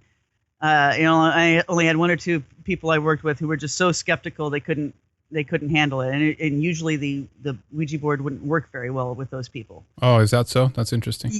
Well, yeah, I mean, I guess because it's hostility, basically. They're not allowing the spirit to come in and use them. They're just hostile and pushing it off. And so I think that's why it doesn't work. But, even then, I still got results. It's just I got the spirits not wanting to talk very much. So, I mean, it's been really surprising to me that actually it seems to work on some level every single time. Whereas I know I've talked to some people that say they've tried and they just can't get anything. It just sits there underneath their hands. So I know that I guess not everyone can do it. Although, I've met quite a lot of people that have. And since this book came out, I guess I've inspired some people. I don't know if that's good or bad, but a lot of people have been trying it out. And amazingly, it seems like some of these people are they're talking to the same spirits I was talking to and almost continuing the same conversations. They're getting the same type of language and getting messages that are consistent with the ones we were getting. Interesting. Well, let's talk a little bit here later about, who you were talking with and some of the things that came out. There's a lot to it there. But let's back up just a little bit before that. You started Ordo Lapsus Exilus after you read, I guess, Holy Blood, Holy Grail, Benjamin Lee and Lincoln, right? So, and as far as I read it, I understood it's kind of a way of just mimicking of what was going on. It was kind of like you didn't really know what you were doing, right? And you just That's kind of, true. Yeah, I mean, it was just basically Dagobert's Revenge was inspired by the magazines that were put out by the Priory of Zion in the 50s and 60s. And those were basically, they were deposited in libraries in France. They were very low circulation. And the idea, I think, behind the publication was to let other people know that there was a secret society and to kind of plant ideas about what that society might be up to and start rumors, basically, about the Priory of Zion. And it worked because that was the source material for the people that wrote Holy Blood, Holy Grail. So all the theories that ended up in the Da Vinci Code years later, it all started with these Frenchmen just putting these magazines out, implying that there was this secret society and that it was allied to a royal bloodline coming from Jesus, and they were going to bring them back to the thrones of Europe. So I read that story about what the Priory of Zion had done, and I was 18 at the time, and I just decided that I would put out a magazine making a similar implication that there was a secret society behind it that either was connected to the Priory of Zion or was the Priory of Zion. I think that was the original idea. And in a more general sense, it was marketed as a secret society for the research of the mysteries of the Holy Grail. And so when we published this magazine, we would just put that it was published by Ordo Lapsus Exilus in there. And we would have, our logo was the Cross of Lorraine, so we would put that in there too. And basically that was all the order did, was be spoken of in that way for a few years. That's all it was. And then I would say when we started talking to these spirits, especially, Jean Cocteau referred us to another spirit, Cain, Cain of the Bible. And then Cain talked to us for a while and ended up telling us we needed to speak to Baphomet. And I would say once we started talking to Baphomet, it's kind of when we made, I would say, our connection with the outer head, the real spiritual leader or guide, I guess, of our organization. Basically, we're told that he had been trying to influence us the entire time, ever since I had started Dagobert's Revenge. I got the impression that he was the one who had inspired it, because it was a very inspired idea at the time when I got it. And we were told that he had cursed us. Specifically, we were supposed to, I had made an agreement with a friend a colleague, another writer whose name was Nicholas DeVere, to help him publish one of his books. And then I had ignored that promise. I just forgot about it, or put it on the back burner, I guess, and hadn't done much with it. So we were told by Kane to talk about. We were told that we had been cursed by Baphomet because we hadn't published this book yet. That Baphomet really wanted Nicholas DeVere's book to be published, and I guess that started the whole process of, strangely, my husband and I sort of feeling like Baphomet was in charge of our lives in a way, or that he was, like I said, the outer head of our order, the inspiration for the writing and work that I was doing. And so it seems like at that point we started to structure the order into a real thing, and we were actually told by Baphomet to go ahead and open it up to the public, create outer degrees of the order that people from the public could join, and kind of run it like the AMORC, where the Rosicrucian order, where they just do sort of mail order initiations and send people literature in the mail, and that's how they run their order. We were being told that we should start trying to do that with the Ordo Lapsat Exilis, and also that we should do more divination and rituals to try to make things happen, to affect reality. Ultimately, we got persuaded that we were supposed to try to somehow put Nicholas DeVere on like the throne of the world, basically. That he was right. He was destined to be the king of the world and the Grail King, and that we had to do magic rituals and also propaganda with our order to try to make that come about. So that's sort of a thumbnail sketch, I guess, of how we came to have this relationship with Baphomet, and how the Ordo Lapsat Exilis became, a I don't know, a functioning secret society for a while, I guess. Right. Okay. Well, let's talk more about that later. But can you tell us a bit more about Nicholas DeVere von Drakenberg and your relationship with him? It's interesting and kind of a bizarre character in my book, anyway. What do you make of him? Well, I always liked him, and I always liked his writing. He wrote a book that seemed like it was also inspired. It seemed like it was had been written through automatic writing in a way, but he would never say that. He said that it was the history of his family. The book ended up being published under the name The Dragon Legacy.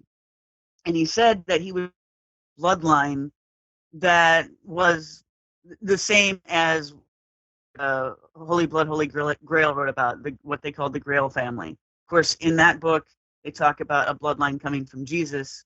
And Nicholas DeVere was saying Jesus is in the family tree, but really the origin of this bloodline is in the ancient, and it really comes from the fallen angels breeding with humans, the story of the Nephilim. And that's really basically the story of the bloodline of Satan. The idea that is that an antithetical bloodline to the bloodline of Jesus, if that even existed?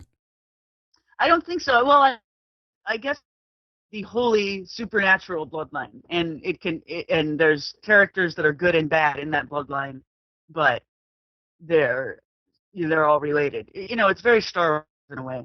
You've got, I think, both good and evil characters coming from this bloodline, but they're all connected.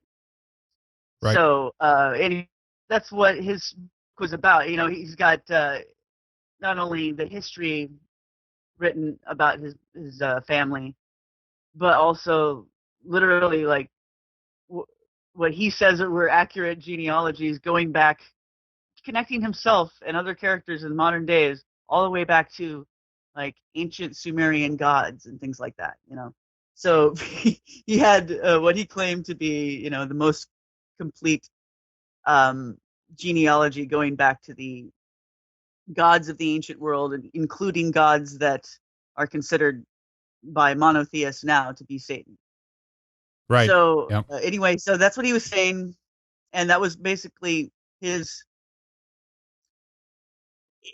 He never said he wanted to have any sort of political power. But he did say that he had this entity that he was in charge of, that he could create as a real state, a functioning state, and any time if he wanted to. He said he had the right to it, and for whatever reason, he claimed that the British royal family and some of the governments of the world would recognize his claim to this political entity if he ever chose to create it. He said he was the king of Drakenberg, and that if he ever had, bought a private island or anything like that and tried to make it his own territory, he would have the right to do that, and other people would recognize it.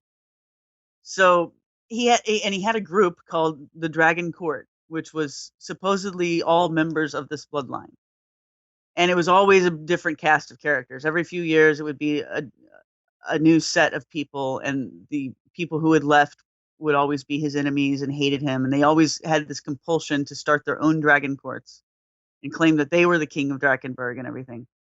So it was like really a group of just insane egomaniacs, very delusional people. And I wouldn't say that, he was too. But the one thing he had going for him was he was a talented writer. He was very smart. And he had come up with a theory that, if you were to believe it, would put together a lot of the missing pieces in history and also connections between different esoteric schools of thought. So I thought his book and his ideas were very exciting. And that's why I liked him in the first place. That's why I became his friend and agreed to help him publish his book.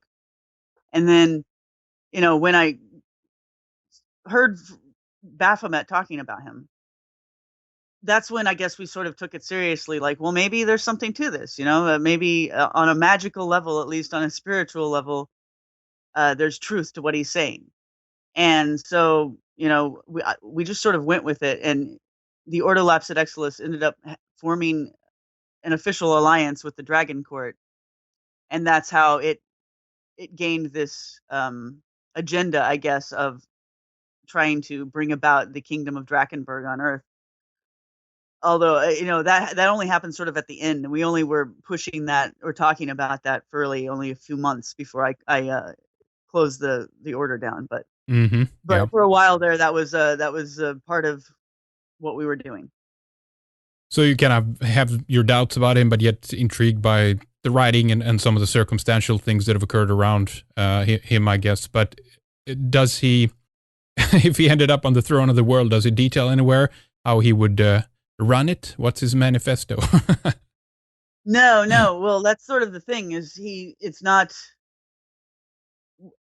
a recognizable form of political power, and in the way that we think of it. Right. Well, but even if it was influential power, we I mean, that's what we largely have today as well. We have, people in front of the leadership and then those behind it. Let's say if he were behind it, does he detail anywhere in terms of how he would prefer things to be run? I wouldn't say he details it at all. And in fact, we were just talking about, here's the idea, that you put him on the throne, you have a ritual to ceremonially enthrone him. And then I wrote this in a document that I wrote through automatic writing one night. I was just inspired about this whole thing. So I wrote this document that was supposed to be a secret manual for the second degree members of our order. And it was all about, or part of it at least, was about this Drakenberg concept and what would happen if we put him on the throne, and the magical process of the ceremony that would occur. And then what would happen, supposedly, this is the way I envisioned it, is that Baphomet, who's this, fallen angel spirit who's locked in the abyss, basically, in hell, would be released from his prison as soon as his descendant, Prince Nicholas de Vere, is placed upon the throne of the world, the Grail throne. And so when that moment occurs, Nicholas, the way we envisioned it, would die. And actually the spirit would become indwelling in him, and he would become, a more than human dragon king. He would be Baphomet in human form. And so it was really all about bringing Baphomet to the throne, really. Mm-hmm. So it wasn't about Nicholas de Vere's, what his tax policies would be or anything like that. it See, wasn't that's what I about. wanted to know. No, I'm just kidding. Yeah. No, it was just a very it was a spiritual concept, I guess you could call it. Right. Right. It wasn't something it's a political agenda at all. Okay, so we have, Cain, we have Lucifer, you had a discussion with Satan as well. We can maybe talk more about that later, but these are largely, obviously biblical characters. That particular area is something I want to talk about later, but as far as Baphomet is concerned, I guess it isn't, right? I mean, what do we know about who or what that is? Because as far as I've been able to tell peripheral research, what Alphonse Louis, who later changed his name to the Jewish name Eliphaz Levi, he brought together the symbol, I guess, as such in the 1850s. But the only earlier references to Baphomet was actually the Islamic mosque. The word for that, Baphomerias, I think, and that was or Baphomets, I think, and that appeared somewhere around in the 1100s or something like that. This was occurring during the Crusade times or whatnot, but. What do you know about the character and what the origins of that is and how it relates to the biblical characters per se? Because it's not something mentioned in the Bible. Right. Well, I guess I learned that over time because when we first made contact with him, I didn't know much more than what you just said. I mean, I knew that the Templars basically had been, persecuted in 1307 for engaging in, heretical, blasphemous rituals, and that part of, at least according to their confessions, part of that was worshiping or venerating an idol called Baphomet, and that it was described as a severed head, and also that in the same ritual, sometimes the guys would say that they had to kiss the backside of a goat. So I think there were those two things, the severed head and the goat, that's part of the same ritual. Those two things kind of got fused together, and they may have been fused together back then. Or Eliphas Levi may have had a lot to do with putting the ideas together. But I think also that I tend to believe, okay, the writings of this one Orientalist who said that he found, his name was Johann von Hammer-Purgstall.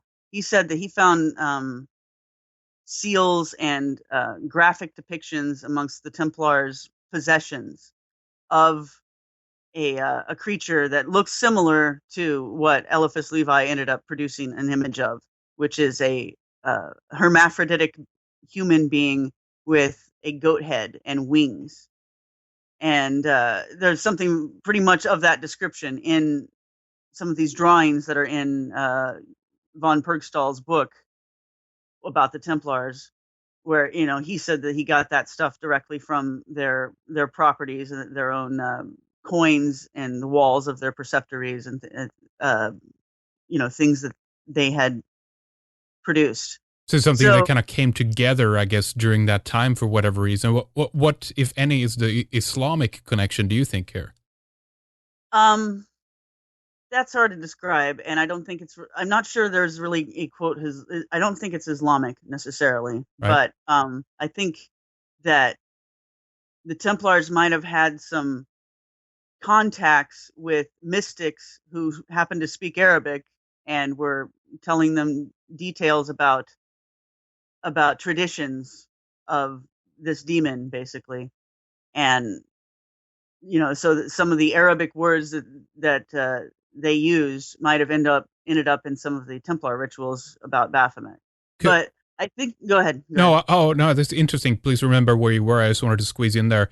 Do you think that it could be because we have a lot of ancient that people today would refer to as pagan or heathen traditions from around the world before the Abrahamic religions come into play? Would this, do you think, maybe be one of those remnants that was worshipped or something like that? Let's say in the Middle East before, Islam kind of became the force that it is today. Yes. Thank you, because I guess that's the short way of saying what I'm trying to say. I have a book that I'm writing that's almost done now, that gets into this stuff in a bit more detail, but it's very difficult to describe succinctly how that all came about, that Arabic influence into this idea. So I don't want to get into it right now because it's so freaking complicated. No, I But got you, but it's so intriguing and interesting there because I mean, if we look at the first Crusaders and whatnot, I mean, a lot of them I know were from the northern lands as well. They managed to recruit a lot of people, and I mean, they were barely even into Christianity yet. They still probably had a clinging on to the dual faith. I don't know about the Franks. They certainly been Christianized for a longer period. The further down south you go in Europe, you would have more Christianity there established, but since there was plenty of northern knights and whatnot, I wouldn't be surprised if there are some people who, kind of recognized some of the older faiths here, and maybe there was an interesting kind of syncretic overlap between some of the deities that they potentially even encountered down in the Middle East, yes, that's probably true. But I think that the reaction that the Templars had, the ones that started the whole thing, probably those first 9 knights that are mentioned in the history as the ones that founded the order. When they encountered him, I think they had a very Christianized reaction to it, and that the whole mythos of Baphomet has ever since then been Christianized and is seen from a Christian point of view, even if it's also a satanic point of view. That Satanism basically couldn't exist without the Christian point of view. Well, exactly. Yeah. And so, what I think Baphomet is really is the fusion of the demons Lilith and Samael. And Lilith and Samael were described by the Jewish Kabbalists as being hermaphroditic in the first place. They were.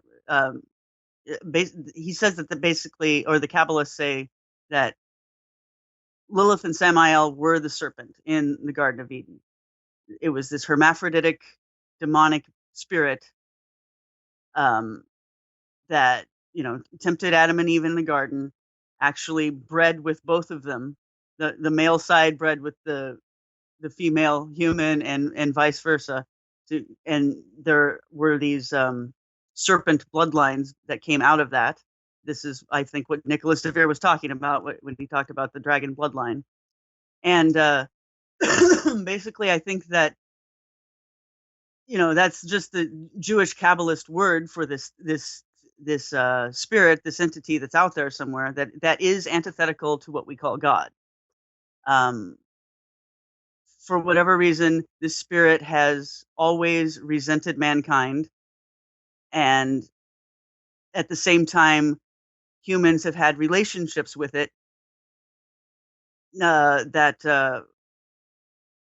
there's been sexual relationships with this spirit. Like I said, there's bloodlines coming from unions between this spirit and humans, going back to Adam and Eve, and then also this is the spirit that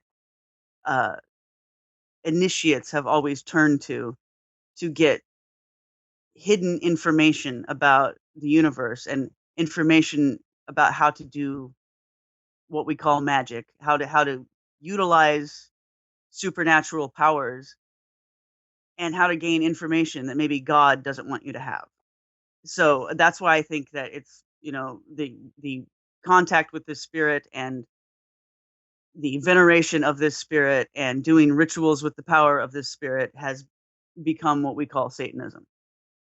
Right. And so I think that that's what the Templars got into. That this spirit, the cult surrounding it, there must have been evidence of it there in Jerusalem, where the Templars, had their headquarters, and where they were supposedly doing digging and finding all sorts of artifacts. They probably came across something that gave them contact with this spirit, and it could have been. Everyone has these rumors about that they found the skull of John the Baptist, and that's what the Baphomet skull is. Actually, Baphomet told us that's true. I think that if you have a contact with a relic that is a touch point for a particular spirit, that can just start the whole thing. The rituals with Baphomet that the Templars had were divinatory in nature, that they were actually using the head to speak to them. So I was just using the Ouija board to speak to Baphomet, and they were using a head. It's the same thing, basically. I'm Hmm. having the same sort of relationship as they were having. So anyway, that's, I guess, I know that's a long answer, but basically you were asking, what was Baphomet, and what, how did it connect to Christianity? I think Yeah. it connected with these Jewish traditions having to do with basically the serpent, the devil. So it's the antithetical, because I think that this whole play here that goes back and forth is very interesting, and it's kind of well, to be honest, you don't know what is what, because I know a lot of people today that would say that they would consider Yahweh to be the equivalent of what people have a perception of what Satan is, for example. And it's kind of bizarre here that these knights that was supposed to be, representing Christianity gets attracted to something where they're very much just very shortly afterwards are accused by the French, portion of the papacy basically to be heretics, and are thrown out for that reason. They're suppressed, and they break up the order. But Mhm. all of these sources are, as far as I know, largely from Jewish myths and Jewish authors, the Bible, the Pentateuch, and it seems to just be kind of be involving in that world, if you will. I mean, I'm not that I want to take this off track already, but are there? It always seems to evolve these types of entities. It's always the biblical names that come up. In your view, is there anything outside of this in terms of? I mean, there's so many deities out there. Is this ever something that you've encountered? Might be kind of a sidetrack here, but just a curious question. I mean, Celtic deities, Norse deities, any other kind of Western esoteric tradition that is steeped in a more prior heathen or pagan tradition. What about that? Well, the results we got, the sorts of answers we got from these spirits, yeah, indicated that those other gods are out there, and also there's a lot of overlap. There's a lot of the same names being applied to, or different names being applied to the same spirits. So, I don't have any reason to believe that. I guess, if you're asking, is the Judeo-Christian point of view the only reality, and does anything else exist outside of that? I mean, I have no reason to believe there isn't more.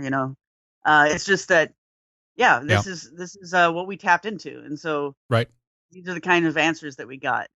And mainly, I had been researching and writing about Templars and Freemasonry and what Western occultism. That's all coming from that, influenced by that. So, um, we didn't spend a lot of time asking them about Norse gods and things like that. But, if I had, I think I would have gotten some answers. I think, even though I've been doing this for 13 years, still, um, it's not like something I do every day, and it's been very hard actually to get people to work with me. A lot of people get kind of burnt out on it, or it's too tiring. So I guess my point is just, it takes a lot of effort to get the material that I've gotten, and a lot of times these are conversations that drag on for weeks, and so I haven't had a chance to research everything or to ask Oh, sure. about No, every no, spirit or no. I anything, know that. No, it's. but I think that I could, Mhm. basically, if I had this, if this was like my full time job or something, and I had, people to work with that were good and competent, we could just write books and books and books full of what the spirits say about how things work. What's it like in the universe? What's the hidden history of things? You could just go on forever, and I think you'll keep getting results. And the more you know about something, the more you know the right questions to ask, and then they're, because they can read your mind pretty much. They know how much you know, and therefore they know how much information they can give you. Like, if you don't know anything about Norse mythology, they can give you lots of information that'll just fly right past your head. I Right. mean, that's been happening. Like, okay, I get lots of stuff about Sumerian gods, and I get words that look like they're Sumerian, although Cain, usually the one who's speaking these words, says that language is actually Aryan. He calls it Aryan. But anyway, I've gotten so many things in other languages that I didn't even know were meaningful at the time. I wrote them down, but I thought it was just nonsense, nonsense words. And it turns out, when I finally look it up or run across it sometime later, that it's actually a Sumerian word, and there's actually a meaning to what he said. So, basically, yeah, if I sat down and wanted to find out all about Norse mythology, I'm sure I'd be told that stuff. And also, uh, I'd be told how to synchronize it with everything else. That's kind of what we were trying to do. We weren't trying to just figure out the Judeo-Christian perspective. We were trying desperately to sync everything up, all of the different mythologies. My point of view was that there must be some way to put them all together. I mean, not that every single aspect can be put together, but there's so many similar stories in different cultures, and gods that can be equivocated between different cultures, and other heroes and figures in the mythologies. So we were trying to do comparative mythology and comparative religion as best we could, with the help of spirits from beyond who would have a better perspective on that stuff than we would. And I think we got some useful information there. But yeah, I think just because we were, our bent or perspective was having to do with Freemasonry and the Templars, that's the type of information we got. Oh, definitely. No, I definitely understand. Let's talk more about Freemason later. I know it so often ends up in this realm, and it's almost like there's a disconnection between those who, kind of research, let's say, old, more pagan European myths and whatnot, as opposed to what some of the activities that occultists and esotericists do. And it feels like there's an entire, pantheon, entire worlds there that are circumvented. And I know that there's so much more out there. But having said that, I think that there is an overlap, as when Christianity came in, it's clear that much of the heathen gods of the old faiths of the European peoples were definitely deemed to be satanic, or Satan, Lucifer, or any other number of demons. In fact, I think there might even be a tie-in with how your book title came about. Tell us about clock shavings, because there's an interesting story in there. Oh, well, yeah, I basically took this from a quote from the anthropologist. Her name was Margaret Alice Murray. She wrote this book in the 20s called The God of the Witches, and it was all about the witchcraft covens that used to exist in Europe and in England. And a lot of this information is just like the Templars. It was derived from confessions of people that were, being persecuted for witchcraft. But again, like the confessions of the Templars, when you get the same story told over and over again, you start to believe it. I guess, or I do. When I look at these histories, I think, they're probably telling the truth to some extent. I don't think it was all just tortured into them and forced out of them. I think that this is what the real witchcraft tradition is, and what the confessions were basically is just that they would have black masses or Sabbaths, and the goat god would appear to them, and they would give their soul to him in a ritual. And so the quote from Margaret Alice Murray that I use in the very beginning of the book, I'll read it for you. The Swedish witches had a special rite which was obviously intended to impress ignorant minds. They were given a little bag containing a few shavings of a clock to which a stone was tied. They threw this into the water, saying, "As these shavings of the clock do never return to the clock from which they are taken, so may my soul never return to heaven." Yeah. And this song, or this quote, ends up in a song by Coven in the 70s, a satanic rock band. That it was all about. The song was about the Black Mass. And so, yeah, it's a quote about, selling your soul to the devil, I guess. And the reason why I used it is just because, I didn't feel like I was engaging in Satanism in the beginning of this endeavor when I started talking to all these spirits on the Ouija board. But over time, I got to know Baphomet better. And like I say in the book, we did end up talking to Lucifer and Satan specifically. I kind of felt like I got pushed, or I guess enticed into that direction. And, I do feel like at this point, I'm not sure, even though I wouldn't call myself a Christian and haven't called myself that for a long, long time. Still, the point of view, that you grew up with, you never get rid of it. And and the paranoia that it leaves you with, the fear of losing your eternal soul, that never leaves you. And certainly after going through this whole experience with all these spirits telling me point blank, that they are evil, they hate God, they hate humans. You know, I can't help but feel like after all I've been through and all the things I've done for them and with them, that I fear that maybe I've done something that I can't reverse, and also I'm not even sure you would know, and that's I say that because I've been researching the concept of the Faustine Pact for a couple of years now, and seen how the theme appears in different movies and fairy tales and literature of all sorts. And it seems to me that the person who makes such a pact doesn't always realize it afterwards. And I think what happens basically is your soul actually goes to the other side as soon as you make this pact.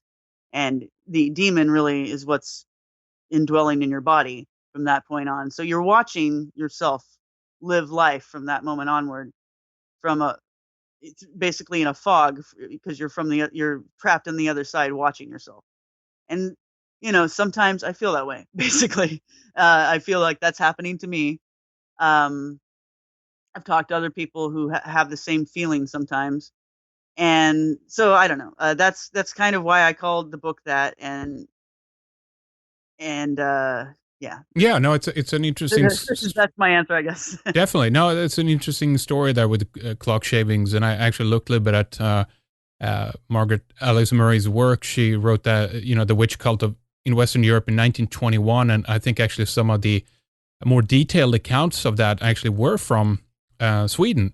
And as you read in the quote, the Swedish witches, that's what the quote is about, right? And it's interesting because the more you look into her work, she actually talks about a place, and it's actually the wrong translation in the English. She talks about Blockula, which is, she describes that it's this nest basically where all the witches, they gather there. They, in some of the stories from the 1600s, they actually fly there on their brooms, and much of the classical imagery of the witches comes from some of these observations, I guess, or myths, or whatever you want to call them, from Sweden at the time in the 1600s. But nonetheless, it's actually Blåkulla, not Blockkulla, which means blue mountain or whatnot. And we actually have a place like that. It's kind of a long story. I don't want to get too long-winded with it, but it actually has to do with the tie-in between the old heathen faith and when Christianity comes in, because this particular mountain in Sweden, and she, as she describes it in the book, as I was reading it, it's like, it's actually quite fitting, because on a clear day you can actually see it. It has a blue, it's not a huge mountain; it's more like a plateau mountain, but it's called a blue mountain. And what's interesting about this place is that it's speculated by local legends and people who've researched some of the alternative history of Sweden that this is actually a pretty good candidate of where the potential heathen temple at one place might have been. So it would make sense that these witches, quote unquote witches, would actually come and gather at these locations. This is where the, everyone who's worshiping, Asatru and stuff like that today, they're all looking for this temple, which were situated in at a place called Uppsala, and today there's a place called Uppsala near Stockholm, but it was actually renamed in the 1300s. It was named Aros from the beginning, but now today it's called Uppsala. But there is actually an Uppsala around this, where this very mountain is. So anyway, make a long story short, there is a connection here etymologically and myth-wise and whatnot. The Blåkulla actually refers to this mountain, and the potential location of the great Norse heathen temple might actually have been on this very mountain. So I just think it's a really interesting story there. And the fact that they were, when Christianity came in, this would be considered to be, witchcraft. It kind of makes sense when you begin to piece it together, Yes. And, in a way that reminds me of, I guess, a point I wanted to make earlier. You were asking about the, whether or not the pre-Christian reality has any meaning, I guess, is what you were asking. And I think that what we call witchcraft and Satanism, ever since Christianity, conquered a large portion of the world, that it's sort of, again, it's a reaction to that. Yeah, it's like there were these pagans before, and then the Christians came in. So, some people tried to sort of combine the Christianity with the paganism. So you got things like Santeria and all sorts of just local traditions in Ireland and places like that, where they kind of just put the Catholic veneer or the Christian veneer on the pagan rites. Right. Yeah. But then also you have, if you got like a few more generations after Christianity comes, the next generation grows up with two opposing realities, basically, as their tradition and their reality. They've got their probably maybe their mother or father teaching them the old ways, and then also they're in a Christian society, and maybe they're even taught by their mother or father that you have to hide this, or you have to be both at the same time.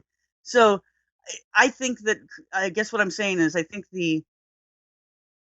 that Satanism comes out of that in a way where people sort of take on the evil that they're being told Exactly. that they're practicing. Yes. It's like you wear it as a badge after a while. That yeah, you're and happy you to do worship it to people that rebel you're against the totally- Christianity too, right? You fulfill that role that they want you to have. In effect, you become even more entrapped by the very Christianity you claim that you oppose, right? To a certain extent. Exactly. And then the thing too is, like, it seems from my experience, magic really is, in a way, what Aleister Crowley said about it. You are creating your own reality. So these gods, it seems, they have some sort of external existence, but we really have a lot of influence on that. And I think, to a certain extent, you could say whatever we think is real about the other world and our relationship to it, that's what it is, because our point of view is defining that at any given moment. So, I guess what I'm saying is, I think that the what am I trying to say? I'm just trying to say, I think we've all influenced it over time. It's always evolving over time. So, in a way, the sort of satanic relationship between these older spirits, the pagan gods, and humans has evolved into Satanism, and not just from the point of view of the humans practicing it, but even from the point of view of the spirits, or satanic spirits, I think, can even be created. I think you can, if you wanted to just go from scratch, start and like invent a deity or a spirit, and project it into the ether with your mind and make it real and start worshiping it and create a whole religion around it. And lots of people have done this, actually. I think that would have some sort of reality to it and effect, and it would start to change the reality of the spiritual relationship between our world and the other world. Because I think the other world is not actually real. It's something that's a product of our relationship with it. I'm not saying it's entirely invented or projected by us, but we affect the relationship, and therefore we affect the reality of it. So anyway, I guess what I'm saying is that I know I was making it too complicated, but basically I'm saying I think that what was paganism before, has become Satanism, and not just in a fake sense, but in a real sense, I guess is what I'm saying. Yeah, and that's kind of a shame also, because it's being tainted by what is being imposed upon it, and it's not the true and real paganism of the day. So it's I think it's important to analyze and understand what people are involved in, and if they are Satanists in the context of Christianity, or are they paganists, heathens, if you will. There's a clear distinction there. But let's pick this up a little bit here, Sure. Tracy, because we're going to take a short break here. In a moment, we're going to talk a little bit more about the book, of course, the website where people can go to pick up copies of it. We've kind of barely just scratched the surface here of some of the things that you do go into in the book. But I just quickly wanted to mention that too, by the way, because we have a pretty good contender, to where this great heathen temple of the Norse gods actually were, the place where the Asir actually was worshipped. And this has been heavily debated, in terms of Swedish history. And it comes many people go to the sources, and it comes after this German medieval chronicler called Adam of Bremen in Germany, who wrote about this when he traveled to this place called Uppsala, but it's not the Uppsala that you think it is. He actually describes a place that, if you look at the description, is more likely further to the south of Sweden as opposed to the Uppsala around the Stockholm area today. But nonetheless, they've not found remnants of this temple that was burnt in about 1080. That effectively marks the end of the Viking Age and all the Blut, celebrations that took place every 9 years. So that's a fascinating story there. That there's a lot of information about that actually kind of ties into this story to a certain extent that you brought up with the witches and, this place called Blåkulla and, how the heathen faith ties into so-called satanic, what Christians deem to be satanic and whatnot. So huge story there. Maybe we get a time at another point to talk more about that because there's just so much to that. But Tracy, tell us more about the book, where people can get copies of it. It's a really nice hardcover that you sent to me. I really appreciate the book, and I've been going through it. Tell us how people can get it, who wants to get a copy. Well, you can just go to Amazon.com, and it's right there. And actually, they've got a nice discount on it, and you can get super saver shipping, and it's sent out right away, pretty much. So, that's the place to go. I'm not selling it on my website anymore. I'm just going to let people go to Amazon. All right, give us your website as well. Sure, TracyTwyman.com, and there's lots of articles there and links to all my other books, which are also on Amazon. All right, simple enough. TracyTwyman.com. We'll have the website link up, and also, of course, a link to the book as well. All right, well, stay with us, Tracy. We'll take a short break, and we'll pick this right up after that.